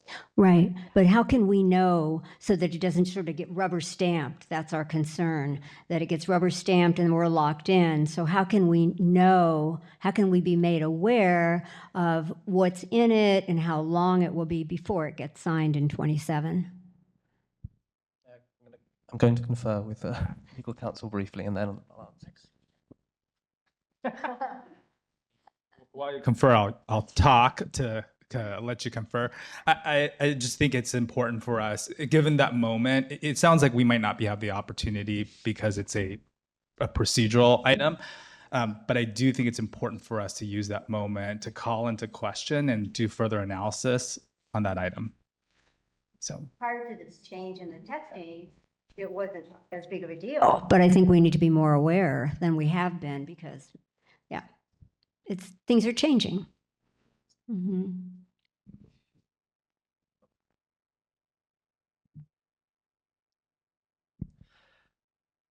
Thank you.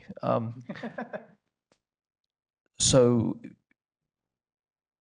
currently we are sort of obliged to do the PPP currently because that's what it's in our statute. And so to make sure that the review of that and all of the things in the background that happen for that to happen, we have the contract, which I sign, and it's reviewed by me, contract staff, legal staff.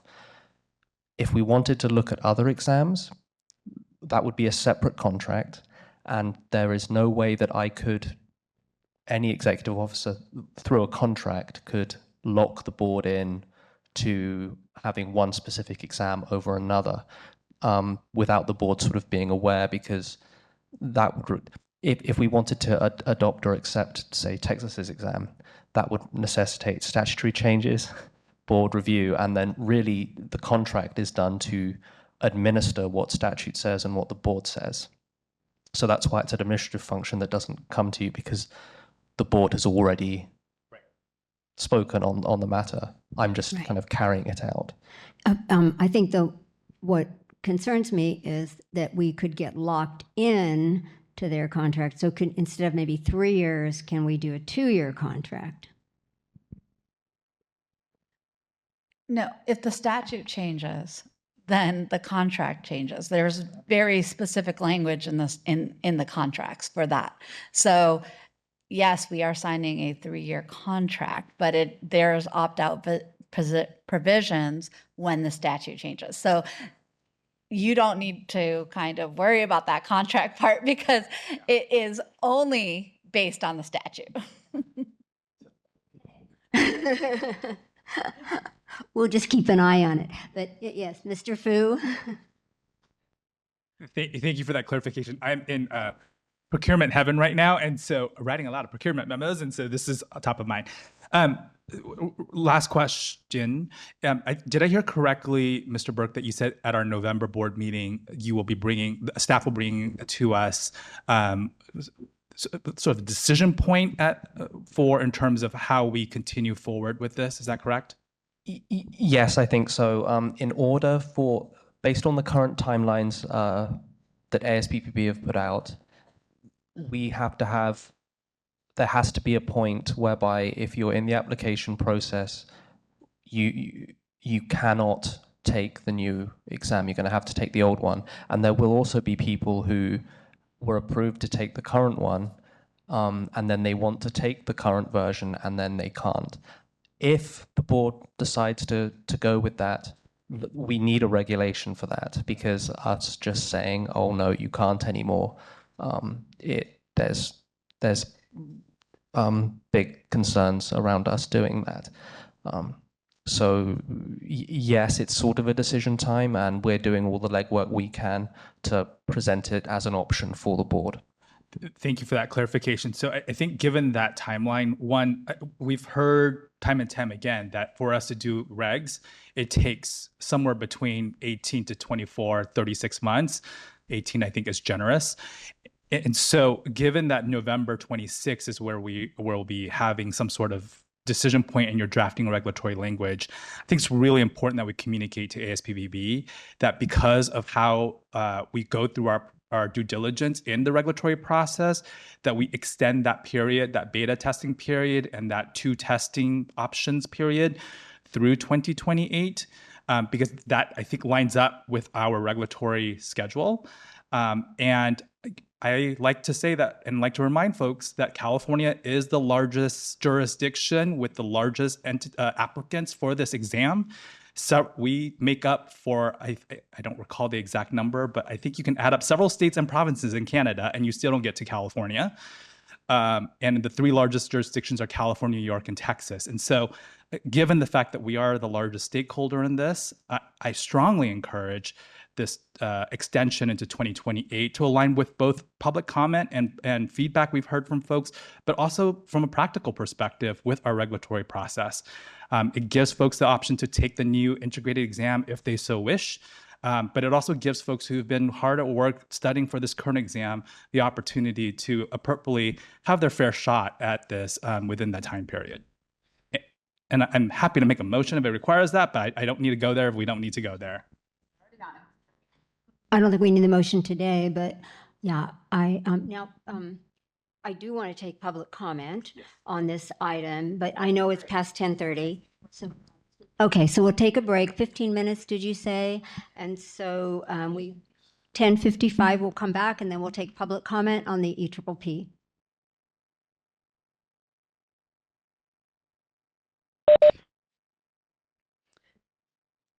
Ms. Whitney, can you please call the roll?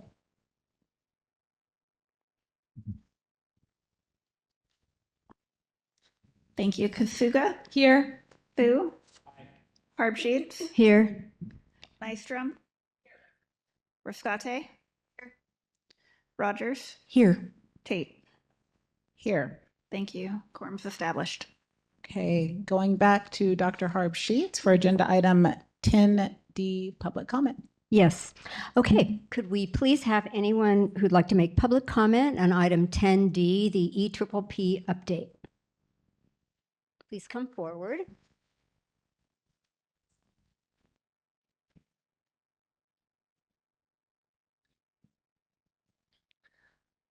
Dr. Robert Teal, clinical psychologist. First, I really appreciate the California Board of Psychology's consistent expressions of concern to ASPPB regarding the potential increase in costs and the burdens of integrating the integrated EPPP on prospective licensees, especially on historically underrepresented and socially economically disadvantaged students. I believe that it was pushback from California and other states that led to ASPPB to scale back their planned increases in both cost and length of the new test. So I really appreciate that. I too would like to resonate the emphasis to extend the transition period into 2028. Thank you very much. And I'd also like to bring up a couple of other considerations. One, currently, based upon the metrics we just listened to, 38% of first-time test takers end up failing. That creates a pretty large burden. And even though we see that repeat test takers do end up statistically failing more than passing, it creates a fairly large burden. And I would like to bring up the option of doing just a quick analysis to see what would be the financial burden to the board and our financials if we reduce the cost for subsequent administrations. If we halved it or made it any reductions in that cost would probably make a large benefit to applicants, with probably not making a huge impact on financials. So I'd like that to be considered. It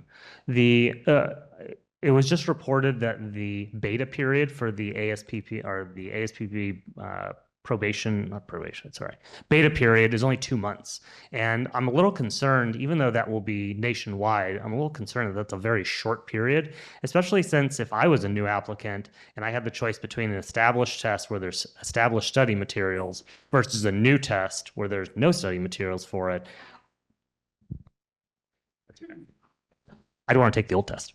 Dr. Teal, the fee is totally ASPPB based, so it isn't a board fee.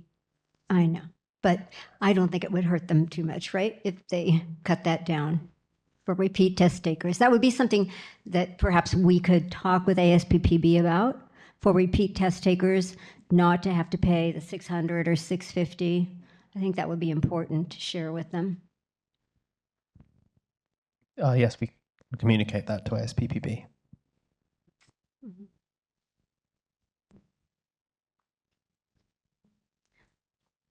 Any other public comment on the EPPP? Okay, seeing none. Any other board comment? Okay, let's move on to item 10E. Excuse me, Dr. Harbsheets. Oh. I'm going to interrupt you just for a minute. Sure. We have the DCA representative, so I have to go back. Okay, so we're going to go back to that, and then we'll go to 10E. Okay, no sorry problem. about that. So this is agenda item number 7. This is the DCA update, and that will be provided by Lucy Salvador. Welcome.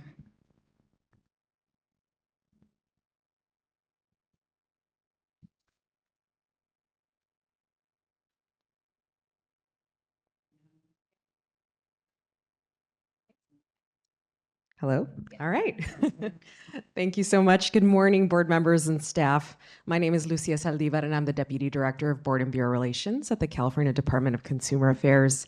It is a pleasure to join you all in beautiful San Diego, and I appreciate the opportunity to provide a brief update from the department. Firstly, on May 12th, 2026, Governor Newsom announced the appointment of Rohit Chopra as Secretary of California's new Business and Consumer Services Agency, which officially launched on July 1st of this year. Secretary Chopra previously served as Director of the U.S. Consumer Financial Protection Bureau and as a Commissioner of the Federal Trade Commission, where he led major efforts to crack down on junk fees, corporate misconduct, and unfair practices harming consumers and small businesses. We are so excited to welcome Secretary Chopra, and we look forward to carrying out our consumer protection mission under his new leadership. Next, DCA, along with other state departments, transitioned back to 4 days a week in office on July 1st. This was consistent with the governor's executive order, which was originally to take effect last July 1st of last year. DCA wants to recognize board leadership's efforts and partnership as we work together to support staff with this transition. And lastly, I just wanted to remind members about some upcoming trainings. The next board member orientation training, also known as BMOT, will take place on October 21st. And as a reminder, BMOT is an all-day virtual training which must be completed by board members within 1 year of appointment and reappointment to their board. In addition, on May 26th, DCA launched its internal defensive driver training, which is now available on DCA's learning management system known as LMS. This training is mandatory for state employees, which includes board members who operate vehicles on official state business. This 2-hour interactive session covers safe driving practices, rules of the road, required forms for state travel, and accident response procedures. Board members can register for BMONT or defensive driver training using LMS. But if any members have any questions on accessing LMS, or if you would like to check to make sure you're in compliance with any of the mandated trainings, please contact us at memberrelations@dca.ca.gov. This concludes my report. Thank you so much, and I'm available for any questions you might have. Thank you so much for your presentation. Any board comments or questions? Thank you. I'd like to open this agenda item up. This is the DCA update. This is for public comment. If you do have a comment, please come forward and have a seat and make sure the microphone is on. Thank you very much. Thank you so much. Back to you, Dr. Harpsheets. Okay, we will move on to item 10E, which is the stakeholder meeting preparation. And I'm going to ask Ms. Chung if you can just give us some history to bring us up to date to where we are. Absolutely. Thank you, Dr. Harpsheets. This item can be found in your meeting materials beginning on page 97 through 109. This item is a follow-up to the stakeholder survey that was conducted back in April. Both the committee and the board reviewed and provided input on the survey earlier this year. Additional background on the broader stakeholder engagement effort is available in the memo included in the meeting packet. Board staff worked with DCA Solid to develop an electronic version of this finalized survey, and the link was shared through the board's listserv, social media platforms, identified stakeholder groups, including the Association of Regional Center Agencies, unions representing school personnel, parent and family advocacy group, and the California Psychological Association. Stakeholder groups were asked to further distribute the survey within the networks. The survey was also shared with the Board of Behavioral Sciences with a request that they distribute it to their stakeholder communities. To ensure outreach to personnel services credential holders, staff contacted the California Association of School Psychologists and requested their assistance in sharing the survey with their members and affiliated stakeholders. Turning to the survey results, the board received 821 responses to the stakeholder survey conducted in April. Participation was voluntary, and most respondents were licensed psychologists, with smaller numbers of LEPs, PPS credential holders, and other mental health or educational professionals. Only a few respondents identified as consumers. Across the survey, respondents consistently indicated that the public does not clearly understand the differences among licensed psychologists, LEPs, and PPS credential holders. More than 80% reported that these distinctions are somewhat unclear or very unclear. Respondents identified several common areas of confusion, and these included differences in training and qualifications, what each professional title means, who is authorized to provide specific services, and the distinction between a license and a credential. Many also noted that titles are frequently mistaken for one another. When asked where consumers typically look for information, respondents most often cited internet searches, followed by the referrals, social media, and provider or clinic websites. A notable portion of respondents indicated that many consumers do not actively seek information at all, instead of relying on friends, school staff, community organizations, or other informal sources. Open-ended responses highlighted recurring questions about role differences, scope of practice, training requirements, diagnostic authority, and confusion around professional titles and abbreviations. Finally, respondents expressed strong interest in consumer-friendly educational materials, especially side-by-side comparison charts, plain language explanations, examples or scenarios, and FAQs. Fewer respondents indicated interest in videos or additional stakeholder meetings. And the visual summaries of these survey results are included in the attachment to this agenda item. And at the licensure committee, meeting that happened last month, staff identified 2 potential next steps based on the survey results and stakeholders' feedback. So option 1 is to develop a 1-page consumer explainer on licensed psychologists. And this resource would provide a clear description of what a licensed psychologist is, what is the required education and training, types of services psychologists provide, how consumer can verify a psychologist's license. And this option directly addresses areas of confusion identified in the survey and remains fully within the board's jurisdiction. And option 2, explore resources from other governmental agencies. This option involves researching whether other governmental agencies already produce public-facing materials that support behavioral health, literacy, or explain provider roles. This ensures alignment with statewide messaging and helps the board identify existing resources that may complement its own efforts. And staff recommended that to proceed with option 2, and the licensure committee directed staff to do so as well, to explore existing governmental resources to ensure the board's consumer education efforts are informed by the broader statewide landscape. And this concludes the background, and back to you, Dr. Habshitz. Okay, so staff is actually working on option number 2, correct? Yes. Okay, and the licensure committee will meet again in January and address that. Is that correct, or will we have something more at the November board meeting? I believe we will report back to the licensure committee first. Okay, and we still have the brochure, which really does what option number 1 provided. Isn't that correct? I remember a year or 2 ago, we updated that brochure on like, what is a psychologist? Mr. Burke or anybody else on the staff familiar with that?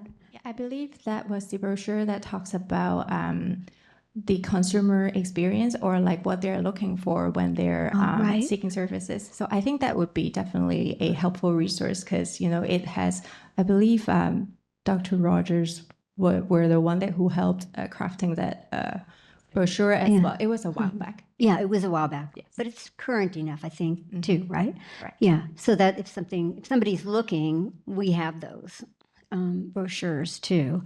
So in January, we'll hear back from staff about option number 2 and where they're at with that, and then we will continue to move forward. Any board questions? I knew, Dr. Kasuga, you would be very interested. So is the brochure, I remember that I worked on that brochure, I think with you as well, with regards to the assessment part. Is that brochure available in our website currently? I think it is too. I think so. I believe it's under the publications page. Okay. Yeah, because we have a list of different publications. It should be listed there. Okay, as well. perfect. Just wanted to kind of like inform the public as well where it can be found. Yeah, thank you. Okay.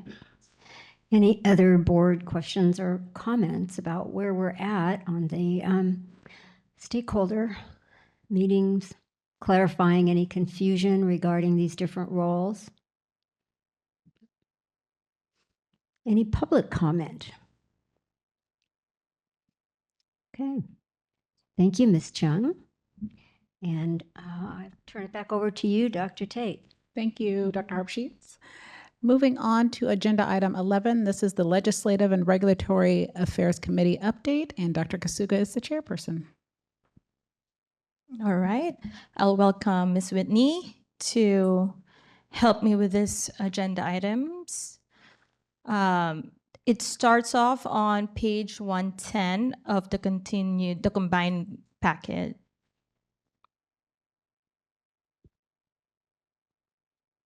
Thank you, Dr. Kasuga. My understanding is we're going to jump and discuss item 11C6 and 7 for the new bills. Correct. And then we can go back and address any of the other items if the board members have particular questions on those. On page 307 of the combined packet is where you'll find the information for item C6. This is Assembly Bill 1767. It's a new bill we haven't talked about before. It was introduced in February by Assembly Member Mark Berman. existing law establishes various boards within the Department of Consumer Affairs for the licensure and regulation of various professions and vocations. Existing law prohibits a public member of a board from being a current or past licensee of that board or a close family member of a licensee of that board. So this bill would amend Business and Professions Code Section 450.2 by defining close family member for the purposes of that provision to include a parent or a child. The portion of the bill we're really looking at is it would require each board within the department to adopt regulations consistent with the provisions that provide guidance on how to determine whether the existence of a relationship other than a parent-child relationship prohibits an individual from serving as a member of a public board. The bill is currently on the Senate floor, awaiting a floor vote, and the deadline would be August 31st. For that to happen, we are just watching the bill at this point, unless the board has other recommendations. So it's for information purposes only. No action is required, but I'm happy to answer any questions.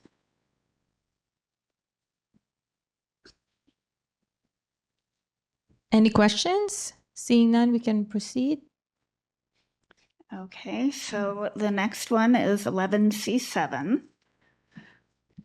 And this is on page 310 of the combined packet. This is Assembly Bill 1811, which was introduced in February by Assemblymember Rogers. Existing law requires healing arts boards within the Department of Consumer Affairs to collect or request workforce data from their respective licensees for future workforce planning, at least biennially at the time of electronic renewal.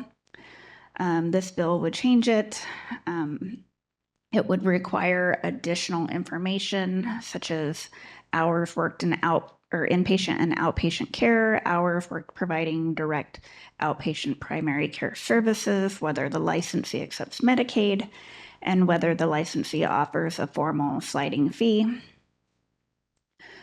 Because it would require some of the new reporting on the front end, we currently collect that at renewal. We would need to make updates to our Breeze system, create the new survey questions, update any paper applications that we have. It would modify our applicant workflow, doing it on the front end upon licensure, could impact renewal processes, and it would increase our administrative workload to make sure that we're meeting the compliance and reporting information accurately on a monthly basis now. This bill is also on the Senate floor awaiting a vote with the August 31st deadline. We are watching it currently. So this is for informational purposes, unless you guys have any questions on the bill. Question? Okay.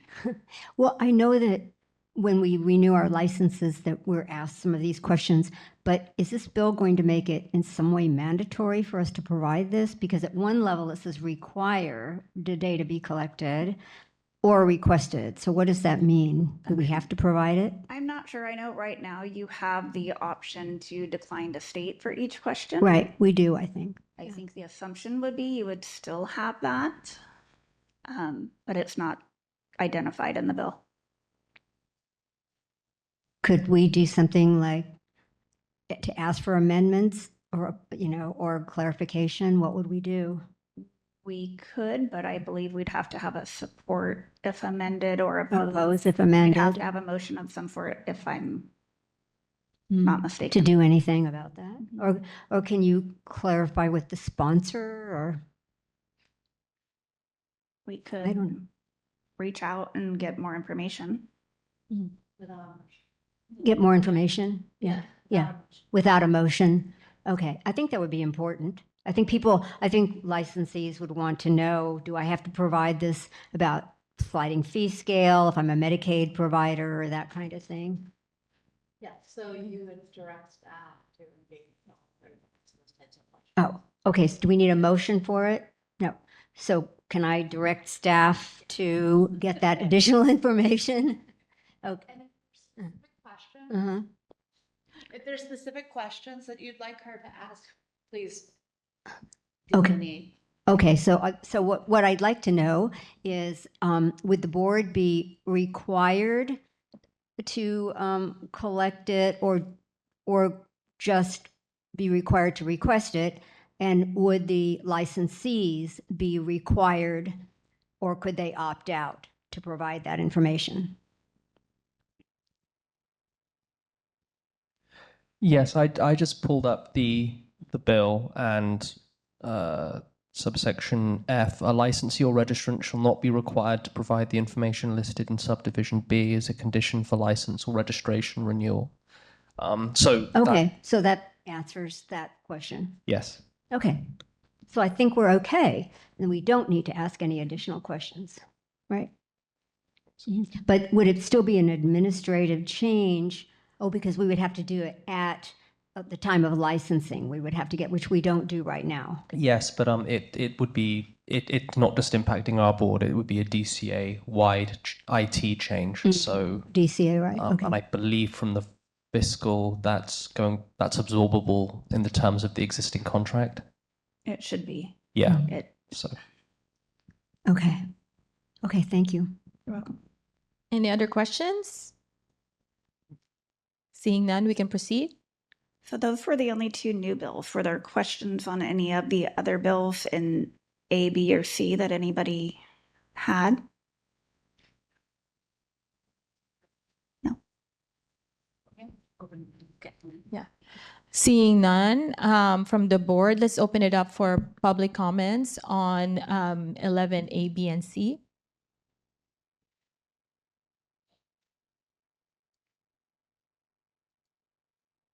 Seeing none, let's move on. Yes.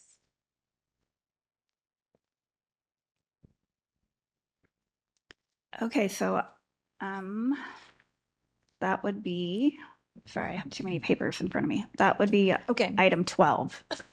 Yeah, sorry. We'll take on legislative items for future meeting. The board may discuss other items of legislation in sufficient detail to determine whether such items should be added for future committee or board meeting agenda, or whether to hold a special meeting of the committee or board to discuss such items pursuant to Government Code Section 111125.4. Yes. I think the item I would request would be to have draft language for any options that we pursue that is an alternative to current EPPP language we have, so that given Mr. Burke's previous comment about November being a moment of reflection and decision for us, that we're able to have all the documents, not just the regulatory, if we do decide to move with the IEPPP, brings me back to the early 2000s when we put I in front of everything. But if we decide to either support an alternative path, whether it's the development of our own exam or pursuing the Texas exam, that we have draft language ready to go as well to support that, recognizing that by November will be the conclusion of this current legislative session. They'll swear in new members in December, seat new members, new committees. And so you'll have the months of December through early February to identify a potential author if the board takes that course of action. And so that we're not waiting until February for you to shop around language. Did you say you're already working on a regulatory package with some language in there? Yes, we're going to be working. Yes, we are. Okay, so that sort of supports what you're saying, Mr. Fu, too, right? Yes, I think the regulatory language was specific to if we continue forward with the current course of action that includes the integrated EPPP. And I think just having all options. I like that idea. To pass if we pursue that option. Right. Early. Those 3 months, looking for an author, getting the language approved, et cetera. We're ready to go. You know, when's our next sunset review? About 3.5 years. Oh, it isn't for a while? No, Oh, don't say that. Don't say, right? No, I just wondered if the timing was going to come up. Some of this could be included in the sunset review package. 4 years. No, it does. Given, because there's so many things that have to happen. Mhm. Like exam validation, you have to go through. Right. It really might be during sunset. Yeah, I know. I mean, it seems like, yeah, it could be. Seems to come around. 2030. Mm-hmm. A lot of steps. Mm-hmm. It's alarming. Thank you. Mm-hmm. So it might be. And that might make it a little easier. Yeah. This is just related to item 12 and the larger conversation in the EPP is, I know we have a packed agenda for November already given this conversation. And I think if we haven't already included the Office of Professional Examination Services, thank you to our general counsel who reminded me, our legal counsel, about that.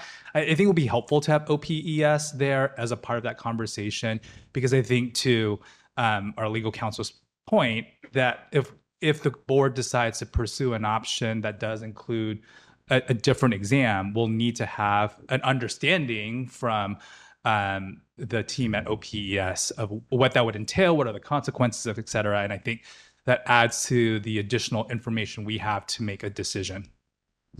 Also, I would like to hear from them in November with this time frame, with beta testing in the spring and then the rollout of the actual exam in the fall.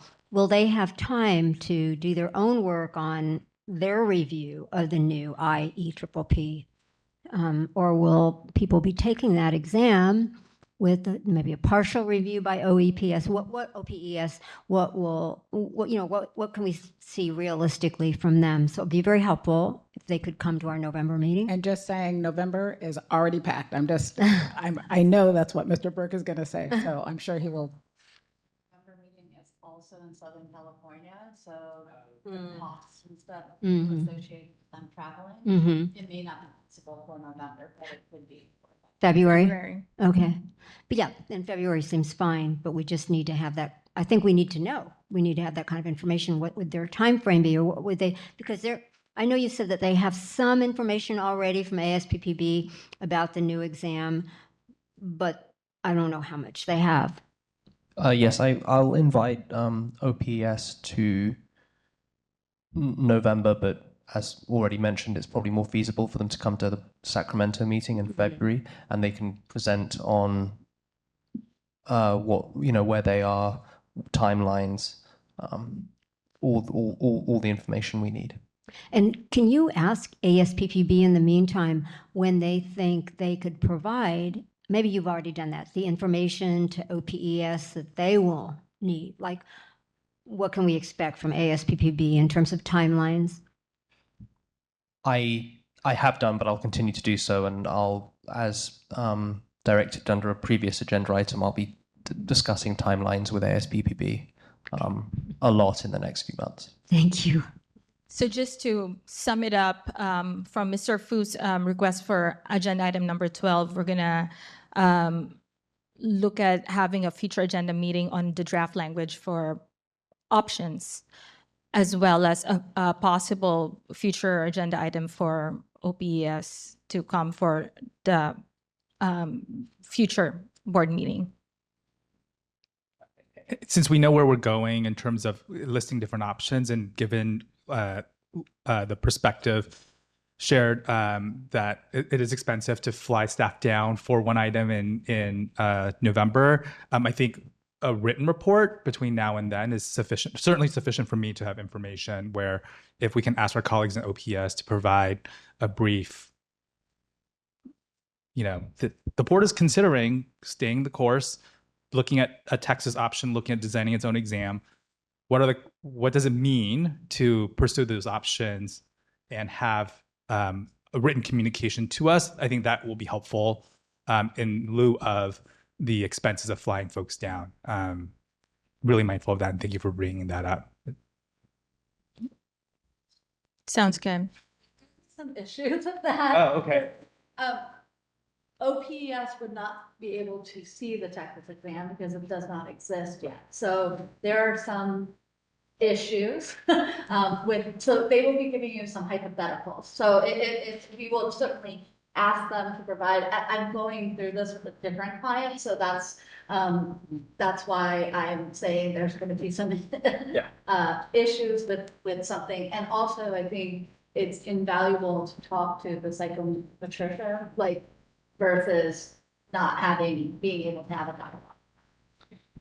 I totally understand and also understand that to the point of if we choose to adopt, what is the process of OPES that they would go through? I mean, not necessarily what the exam is itself and whether it meets all the needs that we have, but just from a process perspective, like how many months does it take for them to get this information? What would this look like? I think it's more of a process question than an actual, is this exam meeting the standards that we've set forth? Thank you. Any other agenda items for future meeting? Given none from the board, let's open it up for public comment on agenda item number 12 on legislative items for future meeting.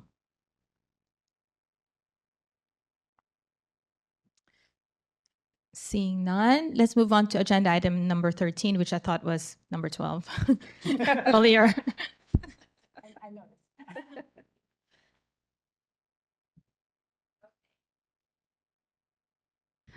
So 13 is broken out into two different sections. If it's okay with you guys, I'd like to talk about B through E first. Those have no action. There's been no update to those packages. One of those is 282 that we've talked about today and how that one is going to be moving forward before our November meeting.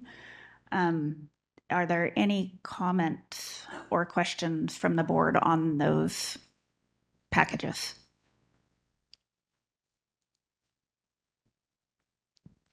Any board comments? Okay.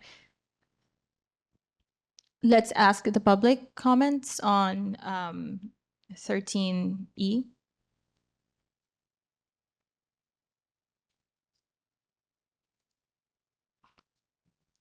Seeing none. So the the package that does have warrants a discussion today is item 13A. This is our disciplinary guidelines and uniform standards. This begins on page 8 of hand carry packet number 1. So through the last several years, we've worked on language for the package. And it was, we updated language regarding criminal convictions, substantial relationship criteria, and the department's uniform standards for substance abusing licensees. On March 27th, 2026, the regulatory package was approved by agency and sent to OAL for approval of publishing. We did put the public, or we included the package on our website for public comment on April 10th. We did inadvertently omit the document incorporated by reference, so we did extend the public comment period beginning on May 1st. So the public had until June 15th or 16th, I believe, to make comments. We did receive 5 public comments during that time. There was no request for a public hearing, so no public hearing was held. In the packet are the actual comments themselves. In the memo, they're summarized. Do you want me to go through each comment, or does the board have any questions on any specific comments of the 5? No. So our proposal from board staff, if I can find it, is we've rejected 4 of the 5. The 5th comment wasn't really a comment, it was more of a thank you, and we found a typo, so we adopted that one. So the recommendation is that the board have a motion to adopt the staff recommended responses to the comments as attached in the item, vote to reject the 4 comments for the reasons provided, and maintain the proposed text for CCR section 1395.2 as originally noticed with no changes. Direct staff to take all steps necessary to complete the rulemaking process and authorize the executive officer to make any technical and non-substantive changes to the proposed regulations as necessary. So moved. Second. It's been moved by Mr. Fu and seconded by Dr. Tate. Any other board discussion? Seeing none, let's open it up for public comment on the motion. Seeing none, can we call for the vote? Kasuga, Aye. Fu, Aye. Harbsheets, Aye. Nystrom, Frascati, Rogers, Aye. Tate. Aye. Thank you. Motion passes. Thank you. That concludes our portion of the Legislative and Regulatory Affairs Committee. Thank you, Dr. Kasuga. Moving on to agenda item number 14, this is discussion and possible action to nominate a delegate to the 2026 ASPPB annual meeting. Mr. Burke, would you like to tell us about it? Absolutely. Thank you, Dr. Tate. There's no materials for this in the packet. I thought it would just be verbal because the ASPPB have not released a formalized agenda yet. ASPPB will be having its annual meeting from October the 14th to the 18th. It's going to be in Reno, Nevada. So that's really quite close to us. And I think it really is so important going forward that we have a presence at these. And one of the ways to do that is for the board to appoint a formal delegate who will have voting privileges. I already have the ability to vote on the BARC, which is the it's the committee for EOs and registrars. I forget what the exact formal acronym is. But there's going to be sessions on AI regulation, bachelor level practice in Nevada. There will be an exam services update. There will be discussion on the complaint process. And I believe it really is important to go and meet my counterparts and other board members, should the board wish to nominate not me to be the delegate, but a board member to meet people, to talk about concerns, and to start lending some weight. You know, we are California, and I don't think we've been to one of these in a very long time. And I think it's important that we start showing ourselves and making our voice heard at that level. So that's what this item is. If the board would like to make a motion to send one or two delegates, it's whatever the board wishes to this meeting. And we're already working on the out-of-state travel request, which hopefully will be approved. I would love to make the nomination that we send Jonathan Burke to represent the California Board of Psychology at the ASPPB annual meeting. I'll second that motion.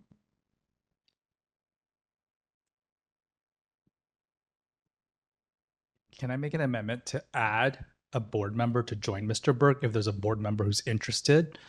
And presuming travel expenses are available. To be clear, I'm not interested in going. So this is not a self-serving item. You know what I was about to do. I'm thrilled about the biggest little city in the world, and I'm not signing myself for this trip.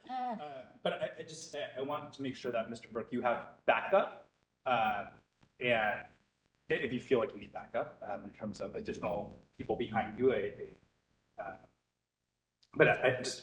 I'm curious if folks are open to have a board member join. That's not me, and participate with Mr. Burke to provide more coverage for the event. If there is a board member, If we could have another one, I would be interested in going as a board member. then I would love to nominate Dr. Harb Sheets. And I To second attend. that, your Perfect. amendment of adding Dr. Harb Sheets. Any other board discussion? I just wanted to express my gratitude for your self-nomination, and I think that it's really important for us to show our presence, and remind everybody that we're 1/5 or just about of the overall ASPPB, membership, and to really be involved in what California priorities are when it comes to everything, including AI regulations, and also I think that your ethical lens will be very valuable in the meeting. So I think that is going to be great. No, it's a perfect delegation for California, I think. You can't turn on that microphone. Okay, go ahead. It's more of a question, which is, does Mr. Burke and Dr. Harpsheets, as voting members, have the ability already to cast their votes on the issues that come before you without their agenda published, or do you need authorization from the board to say we delegate to the executive officer and other delegates to cast motions and make motions on the floor at ASPBB? Okay.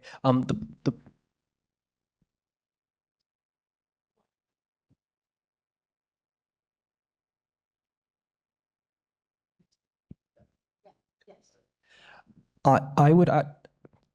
You are actually only able to have. There's one voting delegate, and I do think that would be maybe most appropriate for the board member. And yeah, so I will go not as a formal delegate, although I do already get a vote on the committee that I'm already on, just by the nature of being executive officer. Does that answer your question? So in the past, I recall that we had to review an item. We had to call a special meeting and vote to authorize a vote on that we support the vote for the motion at ASPBB. Yes. And because we don't know what's going to happen at that floor, and given the fact that exam updates, I think Dr. Harpsheets and you clearly represent the board's perspective. And I'm not sure if you will be hamstrung by the absence of authorization, or if giving you the authorization now provides you the flexibility so you don't have to call a special meeting between now and the event to say, these are the positions we're taking. I don't think so. The ASPPB was making a change to a number of bylaws, which, if I recall, were somewhat or appeared somewhat significant. So the board did make a formal decision on them. And then, I was the delegate. I was able to attend remotely, which was frustrating. So I was able to vote. And on those specific matters where the board had spoken, I did vote. I think. I can't remember, but I did vote. And then in items where the board hadn't spoken, I abstained. But I haven't seen any language. There's no formal agenda yet. So, and we can only have the one delegate. So perhaps if you wanted to, a board member might be more appropriate as someone who actually sits on the policy-making body, not mere administrator. I defer to my colleagues, but it just feels that we should provide our attendee the ability to cast aye, no, abstain votes in that moment without having a special meeting based on the agenda. I mean, I deeply trust Dr. Harpsheets and you, Mr. Burke, and I think I'm happy to support that broad authority to do that. Would you like to make a motion? If folks are open to the amendment, which is to have Dr. Harpsheets and Mr. Burke attend the ASPBB, and to provide the voting delegate member the ability to cast items on all agenda items consistent with the board's previous actions and perspectives. I second it. And any other board discussion? Okay, any public comment on this item? This is the discussion and possible action to nominate a delegate to the 2026 ASPPB annual meeting. Please come forward and have a seat. Thank you. Ms. Whitney, can you please call the roll?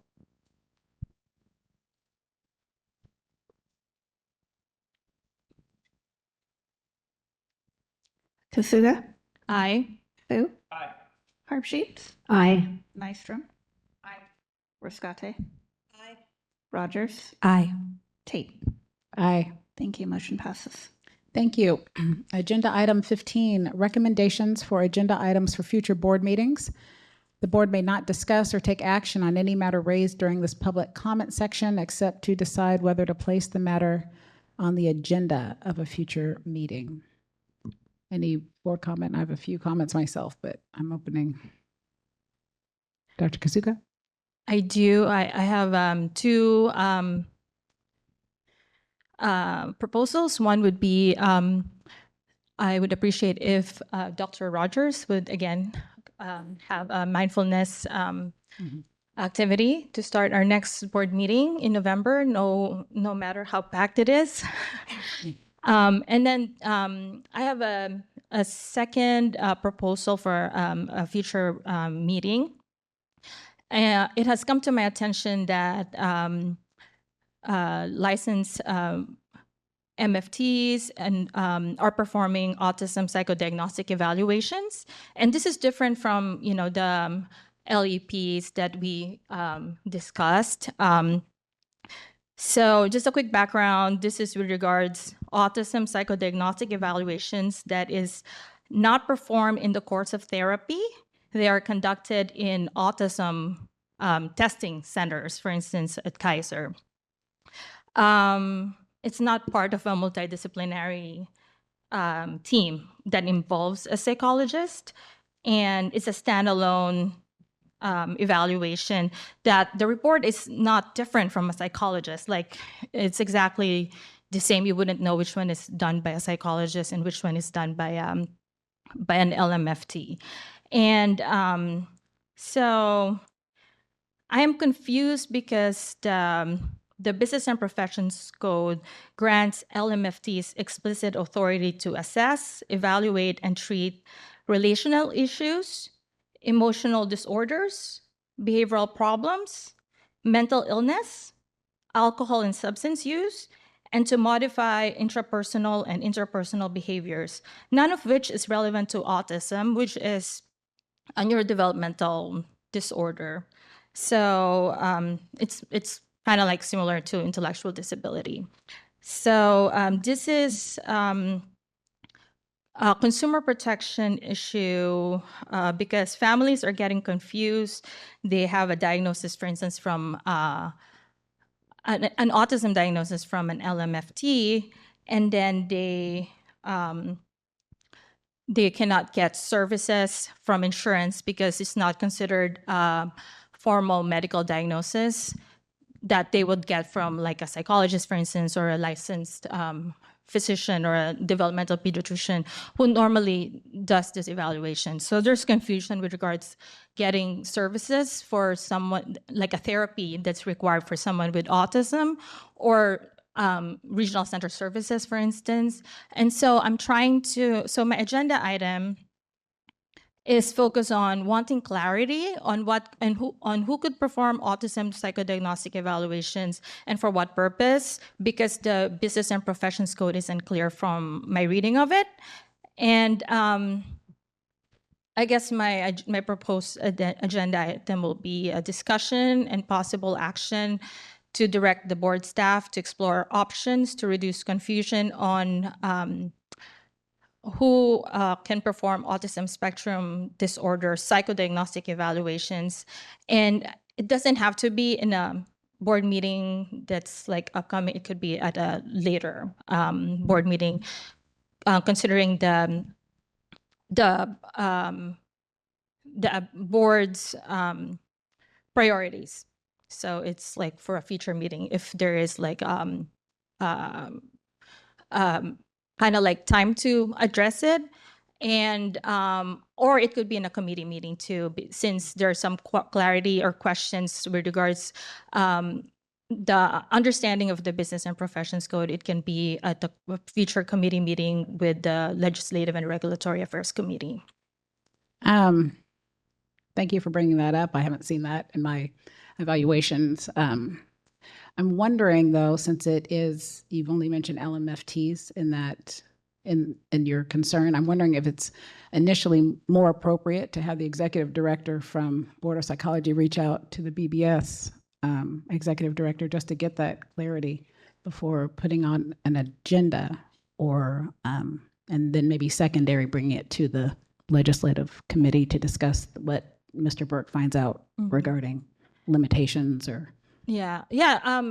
So like it's mostly from what I've been, seeing, it's from LMFT, but also from I've been seeing reports from LCSWs, and they're both housed on the same the BBS. So that could be something that we can direct staff to explore and perhaps bring forth to like a future, to update this on a future, board meeting. Well, it just sounds like you're concerned right now, and then having them just talk about it now instead of waiting for maybe a year to bring it to would be more helpful. Okay, sounds good. I don't know. I'm open to.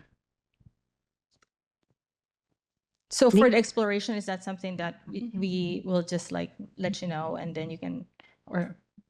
I think that was part of what triggered the questions, that stakeholder meeting, and Ms. Chung could give you some feedback on her attempts to work with the BBS. And remember they did a presentation for our licensure meeting several years ago, prior to COVID. This is not on the agenda, so. This yeah. is just to. Okay, suggestions. Okay, got it. Yeah. Okay. Get into a large discussion, that's not. Yeah. Yeah, but I'm just saying that there's some history that Mr. Burke could check in with Ms. Chung about. Yes. Okay. Did we cover the item enough, Dr. Kasuga? Yeah, thank you so much. Okay. Any other items for future board meetings from board members? I have two. I'm just mentioning this. I assume the staff is on it, but I would love to keep having that update regarding the ASPPB, the new platform. Just changes moving forward so we know what's happening. But I assume everyone's on it. And then I'm also a little interested in the perinatal presentation. I understand that there is a link on the BBS website. I'm wondering if staff can look at that, research that, and report back if that's something that we could place on our website as a link for individuals. I'd like to open up this item for public comment. This is for recommendations for agenda items for future board meetings. If you have some thoughts, ideas, please come take a seat.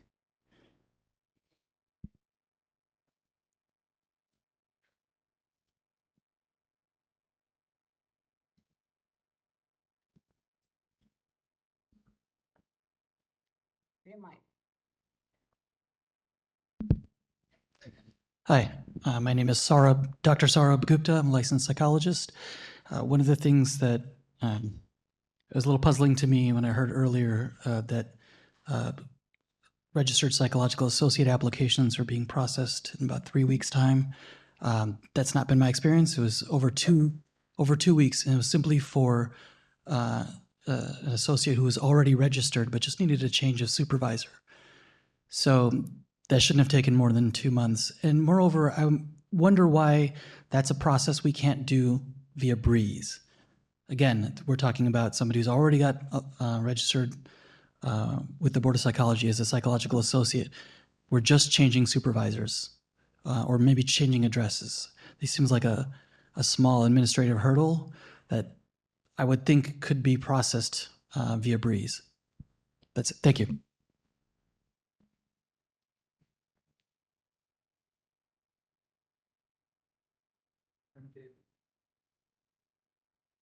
I'm David Dubus, licensed psychologist.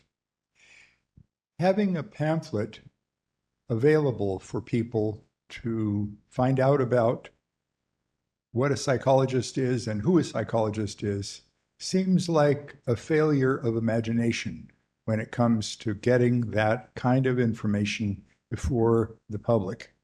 And I heard the comment was that the research showed that very few people know what a psychologist is or does. I wonder if another medium would be more powerful and useful, such as a public service announcement. made by people who know how to deliver those kinds of information.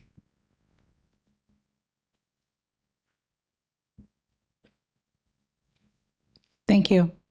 Any other public comment on this item? Thank you for all the comments. Next, the board will meet in closed session pursuant to Government Code Section 11126C3 to discuss and decide disciplinary matters, including petitions for reinstatement, modification, or early termination, proposed decisions and stipulations, petitions for reconsideration, and remands. We will only be coming back to open session to adjourn the meeting. But before we go into closed session, Mr. Polk, can you talk to us about our CPD credit?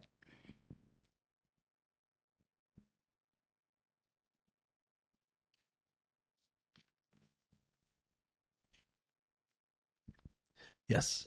Thank you for attending the board meeting today. For attending the full duration of today's meeting, 3 hours under CPD category number 1, attendance at a Board of Psychology meeting will be credited. For your CPD records, please notate today's date as August 14th, 2026, the name of today's meeting, which is board meeting, and 3 hours for your records. Again, please maintain this record as certificates of attendance will not be provided after the meeting. Again, since today's meeting was designated as an in-person meeting, CPD credit will not be given for viewing the meeting through the webcast, as the webcast was for streaming purposes only, and there was no option to interact during the public comment periods. Thank you again for attending the board meeting, and please sign out on the attendance sheet before leaving. Thank you. Thank you, Mr. Polk, and thank you to everyone who came today.